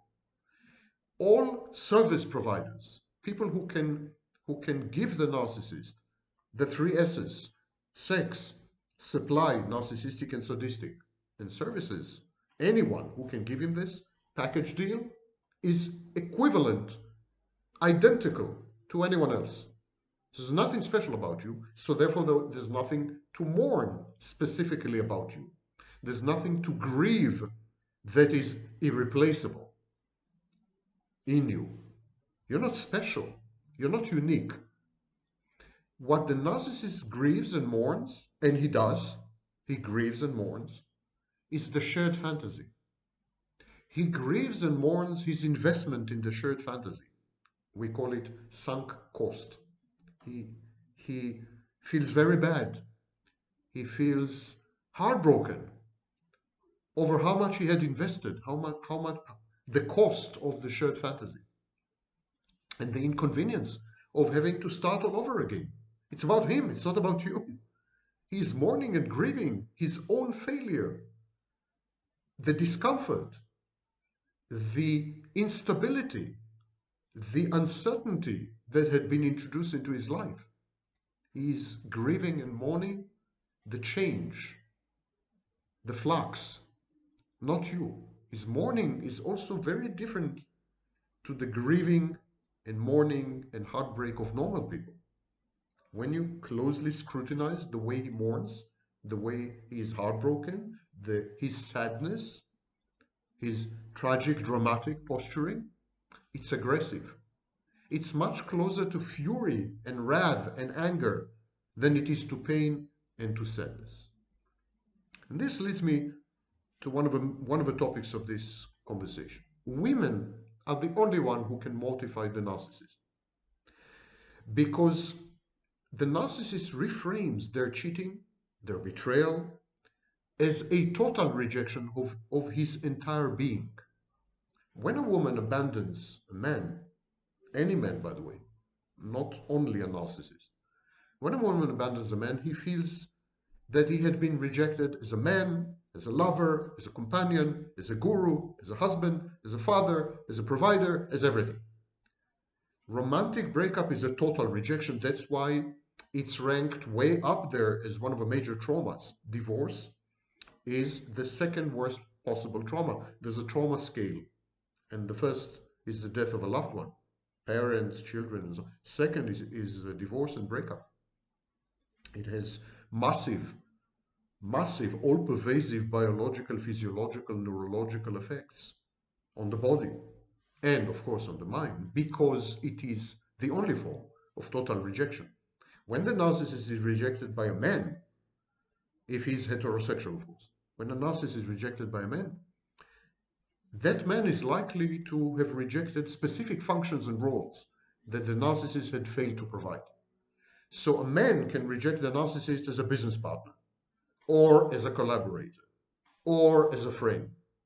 But when a woman rejects the narcissist, the heterosexual narcissist, she rejects him as everything, in every capacity, in every dimension, in every aspect of his personality. It is this total rejection that brings on mortification. Now, I want to introduce some order into the myriad videos that I had created on the various aspects of relationships with narcissists and so on and so forth. Before I go there, I want to reiterate the concept of narcissistic mortification, which is not mine. I did not invent it. Narcissistic mortification was first described in the 1950s and elaborated upon recently, actually, by other scholars. I advise you to watch the videos on my channel specific to mortification. I think there are 2 or 3 of them. Generally speaking, mortification is when the narcissist's defenses crumble, his grandiosity is challenged to such an extent, undermined so thoroughly, that he can no longer maintain it, and he is forced to see himself in the mirror exactly as he is. Warts, shortcomings, failings, inadequacies, deficiencies. He's forced, first time, to see it all in sharp relief, the contours of his invalidity, how crippled he is, how partial, a partial human or even non-human. This is a harrowing experience. It leads to the disintegration of the false self, at least temporarily. And then the narcissist is like a turtle without the shell, utterly defenseless, skinless. In effect, after mortification, the narcissist regresses to a borderline state. We know from various scholars that borderline personality disorder is failed narcissism. When the child tries to develop narcissism and fails, child becomes borderline and codependent. So when the narcissist loses his false self and his grandiosity, the firewall that protects him from the world by falsifying the world, by reframing the world, when he loses this, he is defenseless and he becomes a borderline. His emotions come to the surface. For the first time in his life, he is in touch with his emotions. They're highly dysregulated. They go up and down. His moods the same. They're labile. and he is on the verge of utterly disintegrating. That's mortification. Now, there are two forms of mortification: external mortification and internal mortification. External mortification is when the cause of the mortification is external, surprisingly. And that would be, for example, a cheating spouse. A cheating spouse can cause external mortification. A betrayal in business by a very loved and dear friend or partner, even that could cause mortification. So, but it comes from the outside and it challenges the totality of the narcissist. That's why in 99% of the cases, it has to do with an intimate partner. There's internal mortification. It's when the narcissist suddenly realizes how, as I said, deficient, inadequate, problematic he is, crippled, and so on. And this creates mortification.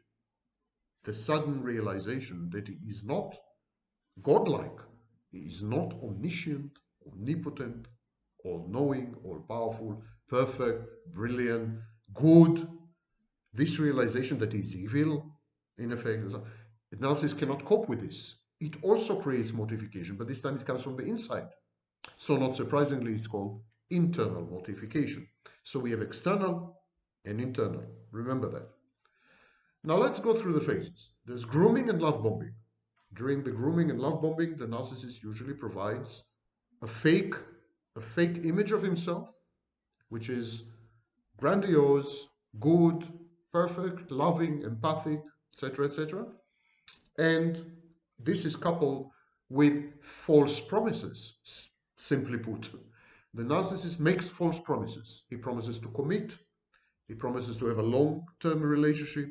He promises to act in certain ways within the relationship. He promises to do certain things or to accomplish certain goals. These are all false. The reason he makes these false promises, because had he not made them, no one would want to be with him. Because a narcissist is a taker. He just takes. He takes sex. He takes supply. He takes pain. He consumes your pain. He takes your services. He forces you to service him in a variety of ways. So he's a taker. Narcissist is almost 100% taker. Even when he gives in order to be adulated, in order to be admired. There's never giving without ulterior motives or hidden agenda. No one would accept this kind of deal. No one would accept this kind of relationship or transaction. So the narcissist has to lie, to make false promises. That's the grooming and love bombing. And then there's shared fantasy. And within the shared fantasy, there's narcissistic abuse of type 1. You remember the previous video? I made distinction between two types of abuse, the two phases of narcissistic abuse. So during the shared fantasy, there is a type of narcissistic abuse that is intended to test the partner, whether she can assume a maternal role or a parental role, whether she can become a good mother or father with unconditional love, unconditional acceptance. So the narcissist abuse in this stage is very egregious and very hurtful.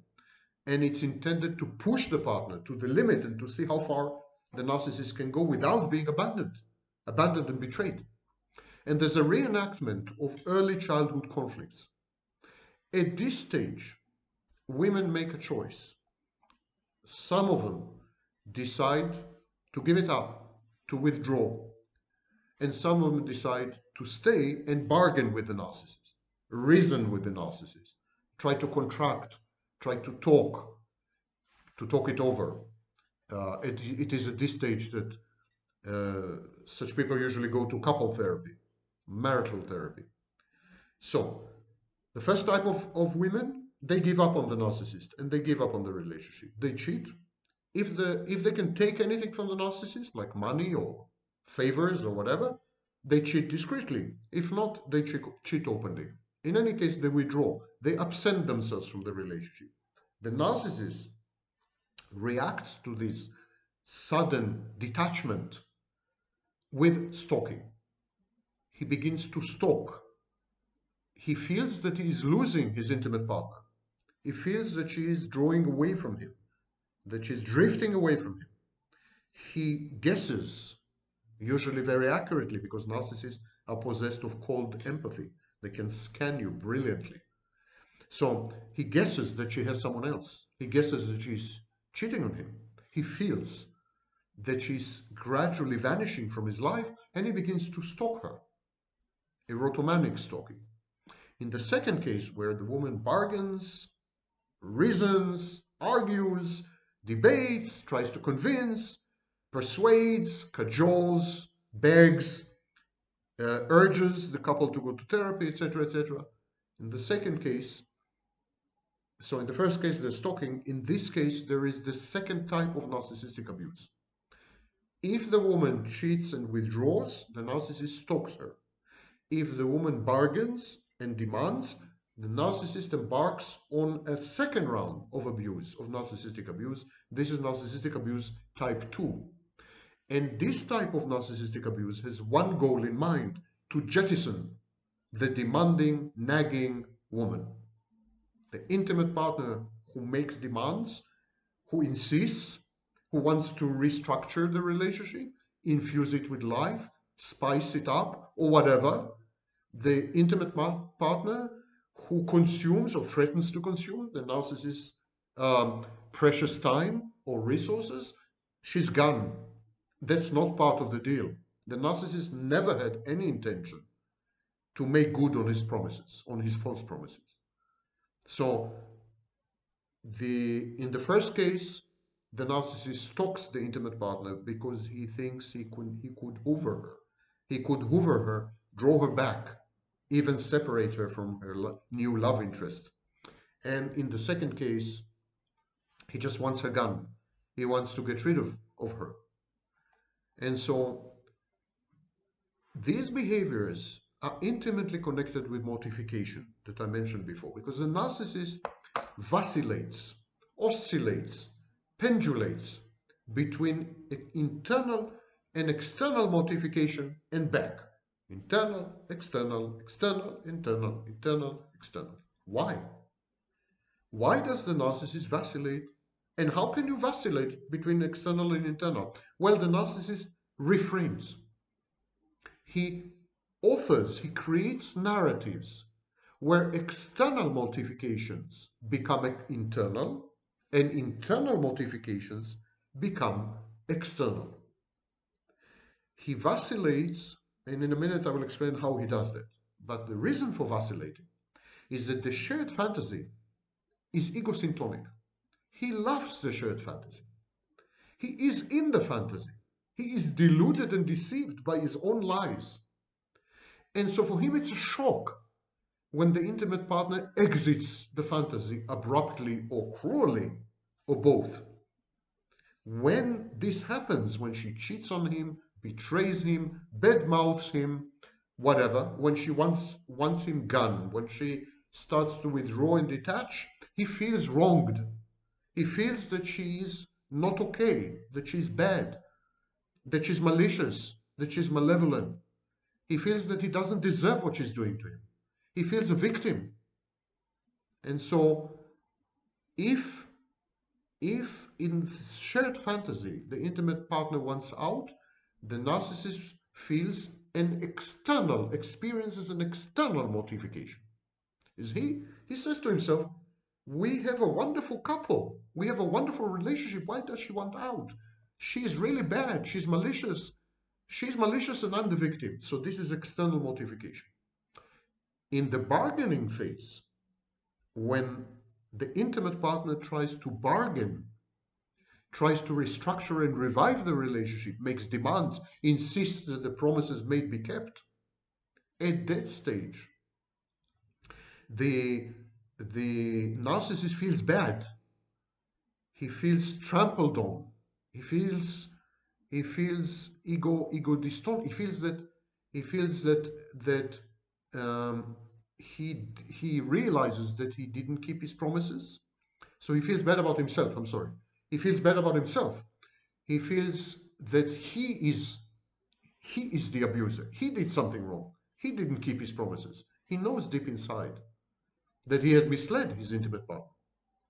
He dreaded the moment when she would try to cash the check. And he knew this moment is coming. So when she sits opposite him and says, but you promised, but you said, But you committed yourself. He knows that she's right. And he knows that he's wrong. He knows that he's the evil one. He knows that he's malicious, being malicious and malevolent and intentionally and deliberately hurtful. He knows this. So in the bargaining phase, when he's trying to get rid of the demanding partner, he experiences internal mortification because he realizes that he is the cause of the separation and the breakup. In the shared fantasy phase, when the intimate partner wants to break up with the narcissist feels that he's the victim and therefore experiences external mortification. In the bargaining phase, when the intimate partner wants out of the relationship after the bargaining had failed, the narcissist blames himself. He knows that he brought the relationship to this stage. He broke it up. He made this nightmare happen. And so he feels very bad internally.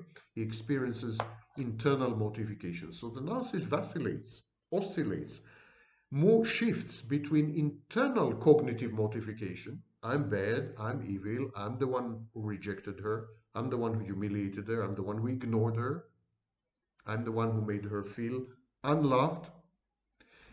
And he vacillates between this internal mortification and an external emotional mortification. The internal mortification is always cognitive. The narcissist thinks these things, but he doesn't feel them. He says to himself, I acted badly. It's wrong what I had done, but he doesn't feel it. He doesn't feel remorse or regret. There's no emotional correlate, no emotional resonance. Just cognitive realization, analytical realization that he had done something wrong. And it's more like, wow, I failed. I should have dragged it longer. I should have made some gestures. I should have, I should have managed it differently. I mismanaged the whole thing. So it's a cognitive thing. But the external mortification is an emotional one, not a cognitive one. He experiences emotionally the source of the external mortification, for example, the cheating spouse, as bad, evil, threatening, rejecting, malevolent, malicious, psychopathic even. So when he swings between internal and external, remember, internal mortification is during the bargaining phase. External mortification is during the shared fantasy phase. When he also swings between cognitive and emotional states. So let's summarize. Shared fantasy. The partner wants out. She cheats, she betrays, she badmouths, she misbehaves. That leads to external mortification, which is emotional in nature. The narcissist feels that he is wronged, that he is victimized. Then bargaining phase. The partner wants to try again, restructure the relationship, insist that the narcissist keeps his promises. At that stage, the narcissist gets rid of her, abuses her to get rid of her. And when he does this, he experiences internal mortification. But the internal mortification is cognitive, analytical only. There's no emotional, nothing emotional is happening. Got all this? Okay. How does he move? How does he swing from external to internal and back? He reframes. He simply reframes. He talks to himself. He says, well, maybe she cheated on me, but it was my fault. I'm the one who rejected and humiliated her and ignored her and caused her pain, so she cheated on me. It's a way of reasserting control. It's not external. No one has power over me. No one has power to hurt me except me. She cheated on me. It hurts like hell. It's a horrible feeling, but I did it to myself. So it's okay now. I did it to myself. I'm still godlike. I'm still omnipotent. That is reframing, and it's conscious reframing. The narcissist literally talks to himself, sometimes aloud, facing a mirror, and says to himself, you know what? You did it. You did it to yourself. So this is the motion from But this is when he moves from external to internal. Similarly, when he wants to move from internal to external, he says to himself, I acted badly. I mismanaged the whole situation. I could have done better. I have difficulties with the way I handle things. And then he says to himself, but actually, what could I have done? There was nothing much I could do. She is an evil entity. There's nothing you can do with this kind of woman. She's promiscuous. She's drunk. She's horrible. She's neglectful. She's irresponsible. I mean, he convinces himself that she is at fault. So he wants to swing from internal to external mortification. And so this pendulum is going on until the relationship is over. In reality, the narcissist is able to convince himself of these things. We call this process reframing. And actually, we use reframing in therapy, in cognitive behavior therapy. The narcissist is able to reframe because there is a kernel of truth in both versions. Consider, for example, when the narcissist moves from internal to external. The narcissist says to himself, narcissist starts his opening position. His gambit is, I did it. I made it happen. I misbehaved. I tortured her. I caused her pain. I ignored her. I didn't love her properly. I didn't pay attention to her, so she cheated on me. Okay? That's internal mortification. But then he says, but wait a minute. She cheated on me. She is immoral. She's evil. She's incorrigible. She's promiscuous. So he's convincing himself to move. He's pushing himself from the internal mortification position to the external mortification position. But he would have failed had there not been a kernel of truth, some element of truth in both versions of the events. In reality, women do reject, do humiliate, and do abandon the narcissist as a way to exit the shared fantasy or to end the bargaining phase. And so this misbehavior, misconduct by women, the cheating, the betrayal, it renders the external mortification possible and plausible. The truth, of course, is that intimate partners misbehave this way reactively after the narcissist had rejected and abused them egregiously. So, very often, the position that is closer to reality, closer to the truth, would be the internal mortification. But had the intimate partner not misbehaved, the narcissist would not have been able to swing to an external mortification. There must be something there to allow the narcissist to latch onto some kind of misconduct, some kind of wrongdoing that becomes the nucleus of an external mortification. So the narcissist hunts for everything his intimate partner did wrong to be able to construct an external mortification. Following the narcissist abuse and rejection during the shared fantasy, narcissist abuses. In the shared fantasy, the narcissist abuses actually, this is the worst period, the peak, the apex, the epitome of the abuse. The abuse maxes out, reaches a maximum during the shared fantasy. Because the narcissist really needs to make sure that his intimate partner can function as a parent and needs to know that he is unconditionally loved, will not be rejected, will not be abandoned, etc., etc. I explained all this in previous videos. So this is maximal maltreatment and mistreatment. And when the intimate partner has had enough of it and exits the shared fantasy by cheating, by simply packing up her things and leaving, by stealing money, by bad-mouthing the narcissist, by having an emotional affair, there's a million ways to exit the shared fantasy. When the narcissist realizes that he had lost her, she's no longer his, he begins to stalk her during this phase.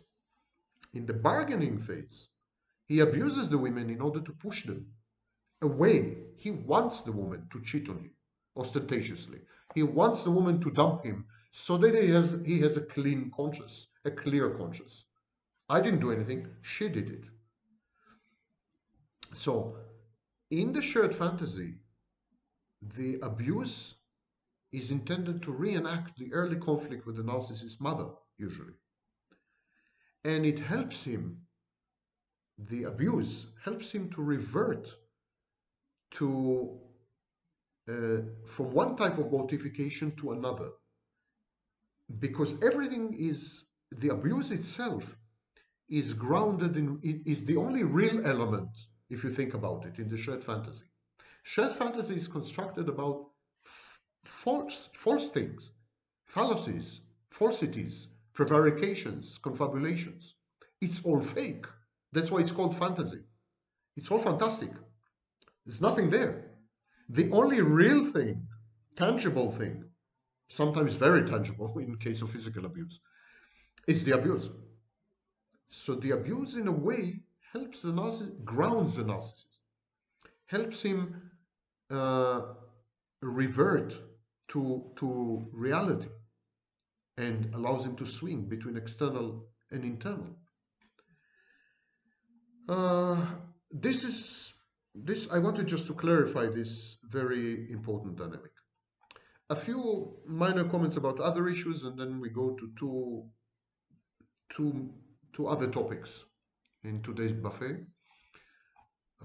In today's, I'm receiving many comments from you and so on and so forth. I want to clarify. Today, who does the talking? Who is the one who is talking? Who is the personality? Who is the celebrity? That matters much more than what he or she has to say. The content, when I was young, you remember dinosaurs, all this?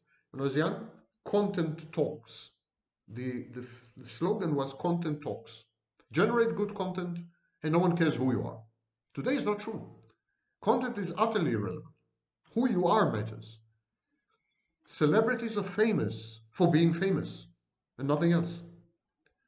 The vacuous posts of the vacuous celebrities garner millions of views, when the most amazing, groundbreaking thought by the world's leading philosophers are lucky to receive 200 views. That's the world we live in today. So it's not my fault, so to speak, when people say you're not getting views because your content, it's not the content. I'm not a celebrity. Had I been Sam Kardashian, trust me, I would have had millions of views. And the content makers and content creators who succeed to garner tens of millions of views and so on, they are very good at transforming themselves into celebrities. There is a celebrity element in them. The content is much less important. Very frequently, the content is erroneous, mistaken, based on wrong information, faulty research, not updated, 50 years old, 50 years backward. I mean, most of the content online, including on narcissistic abuse, is an abomination, a travesty. But the people purveying this content, they are mini celebrities or mega celebrities, and people flock to watch their videos, not for the content. You can also see in the comment section, people are commenting on my hair. They comment on the bulk of the comments is actually on my hair, my shirt, Minnie, here she is. And like 1 in 10 comments is about the content of the video. People are looking for entertainment, not for enlightenment or education. On the contrary, they resent the truth. They don't want to hear the truth. They want to hear fuzzy things that support their view of themselves. This is called confirmation bias. And apropos bias, many of you have written to me that I'm wrong to mention Donald Trump all the time, and they accuse me of bias. Here's the deal. Wherever and whenever I see a narcissist, I'm going to point him or her out. And I don't care if it's a professor of psychology, the President of the United States, or anyone else. When I see a narcissist, I have to ring the alarm. Narcissists are dangerous, destructive, deadly, poisonous, toxic. If I were to see a snake and the snake had orange hair, I would still alert you that there's a snake inching and angling towards your heel. And if I were to see a snake discussing rules for life, I would still indicate that it's a snake. I am irreverent when I see narcissists. They deserve no respect. No, you should never play by the rules with narcissists, ever. Point at them, shame them publicly, reduce them to rubble, eliminate them, clean them away. It's the only way.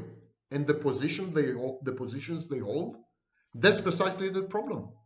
Because people like you don't protest, don't dare, or even support them. They are where they are, and the world is the way it is. I'm accused of bias. I was the first to introduce narcissism to the discourse, to the discourse in American politics. I was the first to write an article in July 2008 suggesting that political candidates be analyzed in terms of narcissism. And I took Obama as an example. I published an essay which was replicated in well over 3 million websites and was titled Barack Obama, Narcissist or Merely Narcissistic. That was July 2008, before he became president. Similarly, before Trump became candidate, I published an essay. I gave an interview, to the website American Thinker. And I warned that Trump is a malignant narcissist, a grandiose narcissist, a dangerous man. On my other channel, Vaknin Musings, you can find videos 3 and 4 years old predicting exactly what's happening today. Watch the video, Donald Trump, narcissist in the White House. Trump, Obama, Democrat, Republican. I'm not biased. I'm not biased. The only group of people I'm strongly biased against are narcissists and psychopaths, especially those masquerading as good, empathic, loving, supportive people. The overwhelming vast majority of coaches, self-styled experts, public intellectuals, and politicians. Meaning is a very important issue. And our world is infused with meaninglessness. Viktor Frankl had invented a whole new therapy around meaning, logotherapy.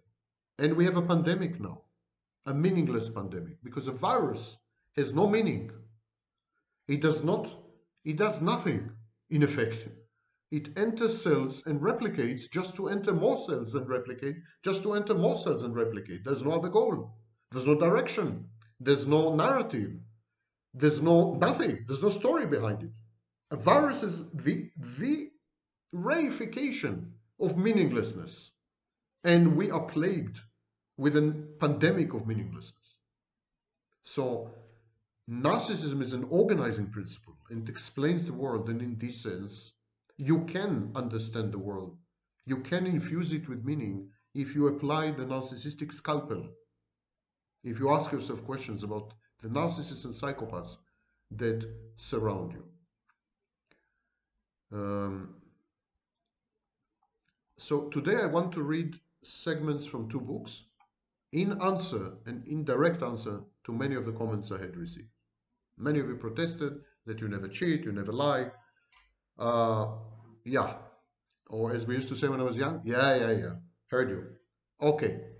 Why We Cheat, a book by Ferik F.C. Fang, like fangs, and Arturo Casadeval.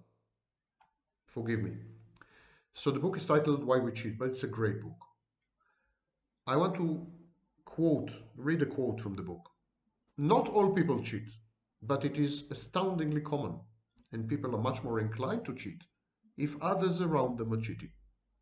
Although it is comforting to think that most people are essentially honest, cheating, defined as acting dishonestly to gain an advantage, is actually astoundingly common.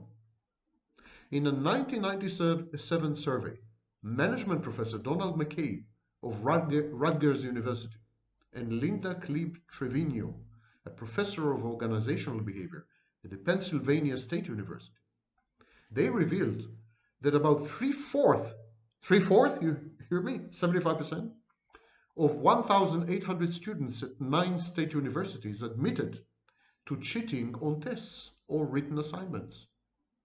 In 2005, sociologist Brian Martinson of the Health Partners Research Foundation in Bloomington, Minnesota, and his colleagues reported that one third of scientists confessed to engaging in questionable research practices during the previous 3 years. It's a euphemism for plagiarism and falsifying lab results. Humans are surprisingly quick to cheat when the circumstances are conducive. In 2008, behavioral economist Dan Ariely of Duke University and his colleagues describe what happened when they asked college students to solve math puzzles for cash rewards. When the researchers changed the experimental conditions such that the students assumed the examiner could not detect cheating, the average self-reported test score rose significantly.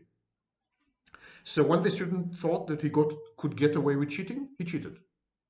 The researchers determined that the scores were not inflated by a few students who cheated a lot, but rather by many students cheating a little. If cheaters used a simple cost-benefit calculation, one might predict that people would cheat as much as possible, not just a little bit. Yet in a Ariely study, students on average reported 6 correct answers when they got only 4 correct answers right, even though they could have raised their scores to a maximum of 20. In addition, no simple relation exists between the magnitude of the reward and the likelihood of cheating. When Ariely's team increased the cash reward, the amount of cheating actually declined. Ariely suggested the students felt guilty when they cheated more, or when they received larger amount of cash through dishonest behavior. Another possibility is that the students thought they would be less likely to attract attention if they cheated only a little. That's my favorite explanation. I'm continuing from the book. In 2011, Ariely and behavioral economist Francesca Gino of Harvard Business School reported that people who score higher on psychological tests of creativity are more apt to engage in dishonesty, a connection that is perhaps not surprising, considering that creativity and tactical deception are both products of the neocortex. These scholars submit that creative individuals are better at self-deception. They come up with more inventive rationalizations for cheating as a way of making themselves feel better about doing it.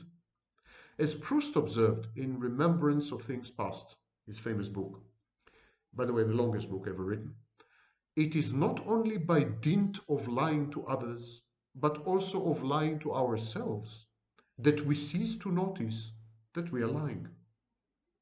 Or as George told Jerry in Seinfeld 75 years later, it's not a lie if you believe it. Ironically, the creativity and intelligence that we regard as instinctively human might have arisen alongside our ability to deceive. We are who we are because we cheat.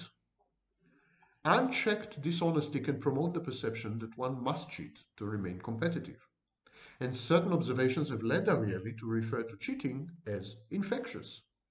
Social contagion may help explain the high prevalence of cheating in relatively small groups of people. For example, 125 Harvard students were recently under investigation for cheating on the final examination in an introductory government course. More than half these students were told to withdraw from school for up to a year as punishment. It is statistically unlikely that nearly half the 279 students in that class are sociopaths, given the low prevalence of sociopathy, about 3% in males and 1% in females. A more plausible explanation is contagion, infection. A widespread bending of the rules probably led students to conclude that collaborating with other students was okay. A class was called Introduction to Congress, so perhaps the students were simply identifying too much with the material. Wonderful book, Why We Cheat. Authors, Ferrick, C. Fang, and Arturo Casadeval, published by Scientific American Mind in 2013. Actually, it was also, this particular quote is from an article in Scientific American Mind in the May-June issue. And I want to end with a quote from another book, This is Your Brain on Parasites by Kathleen McAuliffe. Revulsion and disgust at physical things such as overflowing toilets shares much of the brain's circuitry with moral outrage. Both physical disgust and moral outrage are associated with the brain's anterior insula and amygdala. This may explain why moral judgments are so often coupled with disgust. Visceral disgust, that part of you that wants to scream yuck when you see an overflowing toilet or think about eating cockroaches. Visceral disgust typically engages the anterior insula, an ancient part of the brain that governs the vomiting response.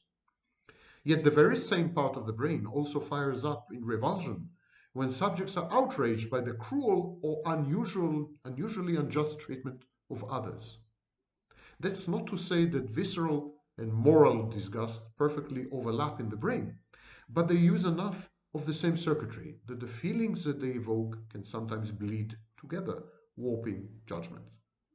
While there are shortcomings in the design of the neural hardware that supports our moral sentiments, there's still much to admire about it. In one notable study by a group of psychiatrists and political scientists, led by Christopher T. Dawes, D-A-W-E-S, subjects had their brains imaged as they played games that required them to divide monetary gains among the group. The anterior insula was activated when a participant decided to forfeit his own earnings so as to reallocate money from players with the highest income to those with the lowest, a phenomenon aptly dubbed the Robin Hood impulse. The anterior insula, other research has shown, also glows bright when a player feels that he has been made an unfair offer during an ultimatum game. In addition, it's activated when a person chooses to punish selfish or greedy partners. We have a part of the brain that reacts to injustice and to selfishness. These kinds of studies have led neuroscientists to characterize the anterior insula as a fountainhead of pro-social emotions. It is credited for giving rise to compassion, generosity, and reciprocity. Or, if an individual harms others, remorse, shame, and atonement. By no means, however, is the insula the only neural area involved in processing both visceral and moral disgust. Some scientists think the greatest overlap in the two types of revulsion may occur in the amygdala, another ancient part of the brain. Psychopaths, whose ranks swell with remorseless, cold-blooded killers, psychopaths are notorious for their lack of empathy, and they typically have smaller than normal amygdalae and insulae, along with other areas involved in the processing of emotion. Psychopaths are also less bothered than most people by foul odors, smells, feces, and bodily fluids, tolerating them, as one scientific article put it, with equanimity. I would like to add here that psychopaths are much more likely to play with body excretions, feces, urine, in sex. Coming back to the book.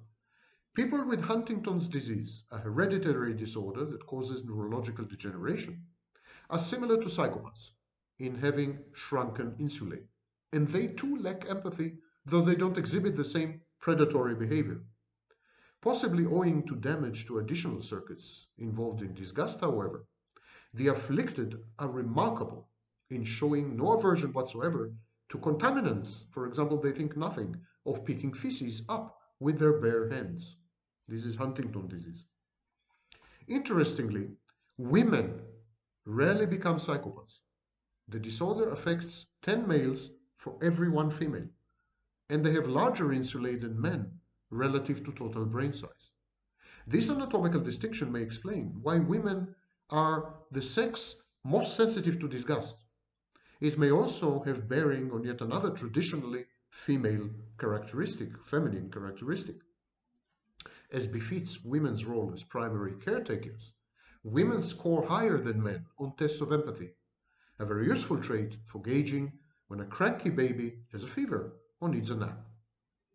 Why moral and visceral disgust became entangled in our brain in the first place is hard to explain, but British disgustologist Valerie Curtis puts forward a scenario that while impossible to verify, certainly sounds plausible.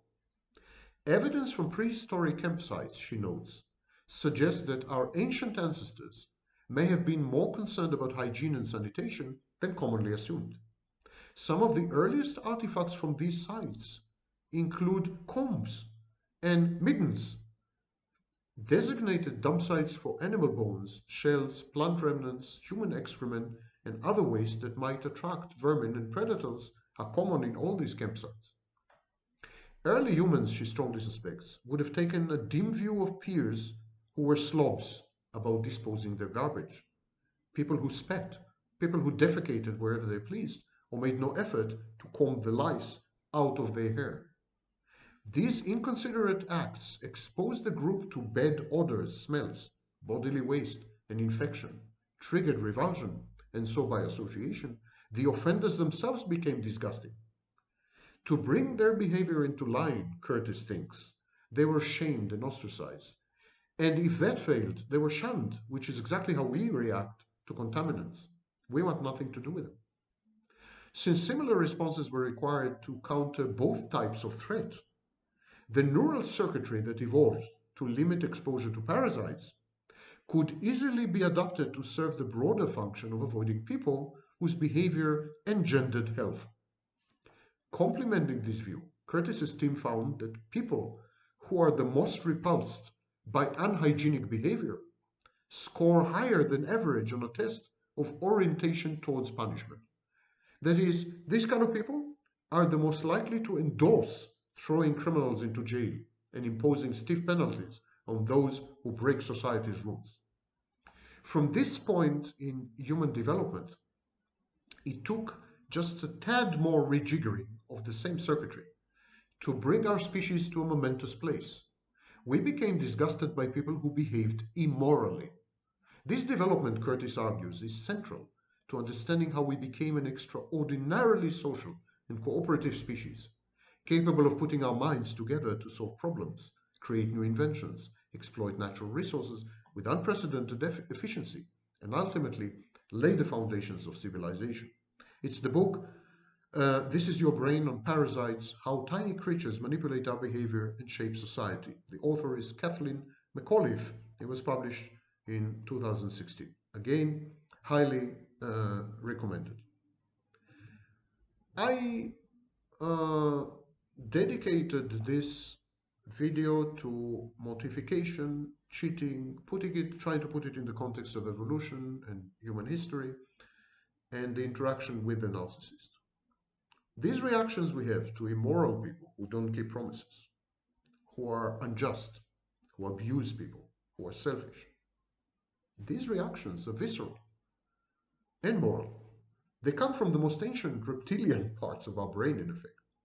We can't control them. And they're likely to accrue and accumulate in a relationship with a narcissist and a psychopath. Gradually, you become sensitized. You begin to be repelled by your partner. This is another dynamic that the narcissist, with his cold empathy, spots. He picks up your signals. He realizes the revulsion that you're experiencing every time that he is himself. He tries to act. He tries to not be himself. But how long and how often can you do that? There are glimpses. The mask slips, snippets, shards of his true personality penetrate and emerge. And the more you are exposed to the real being or entity inside the narcissist, the more terrified and repelled and revolted and disgusted viscerally and morally you are. Gradually and incrementally, you come to the point of not regarding the narcissist as human at all. That's why many people use metaphors like demons, or machines, or non-human, or non-man, or I mean, the language breaks down, language fails to describe when we attempt to describe one category of objects, human beings, in terms of others.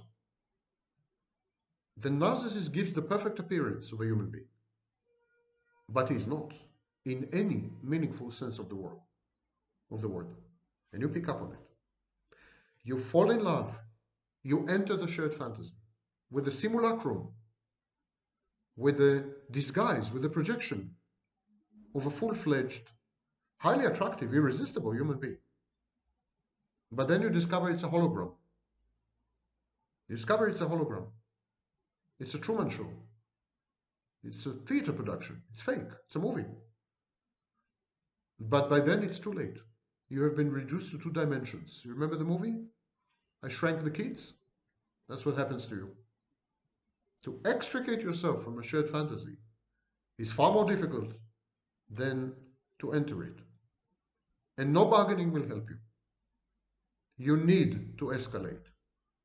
You need to do something drastic. Cheating is one option. Other things. Narcissist will not let you go as long as he thinks that you can fit into his shared fantasy. You need to convince him otherwise. You need to mortify him. There's no other way for you out. You're hostage. You need to absolve and release yourself from the camp where you're being held. You have fallen in love, the Stockholm Syndrome, with your abuser, trauma bonding, with your kidnapper. You need to wake up. You need to wake up. And you need to do harm to the man who had enslaved you. And then you need to walk away and restart your life. Much wiser, I should hope.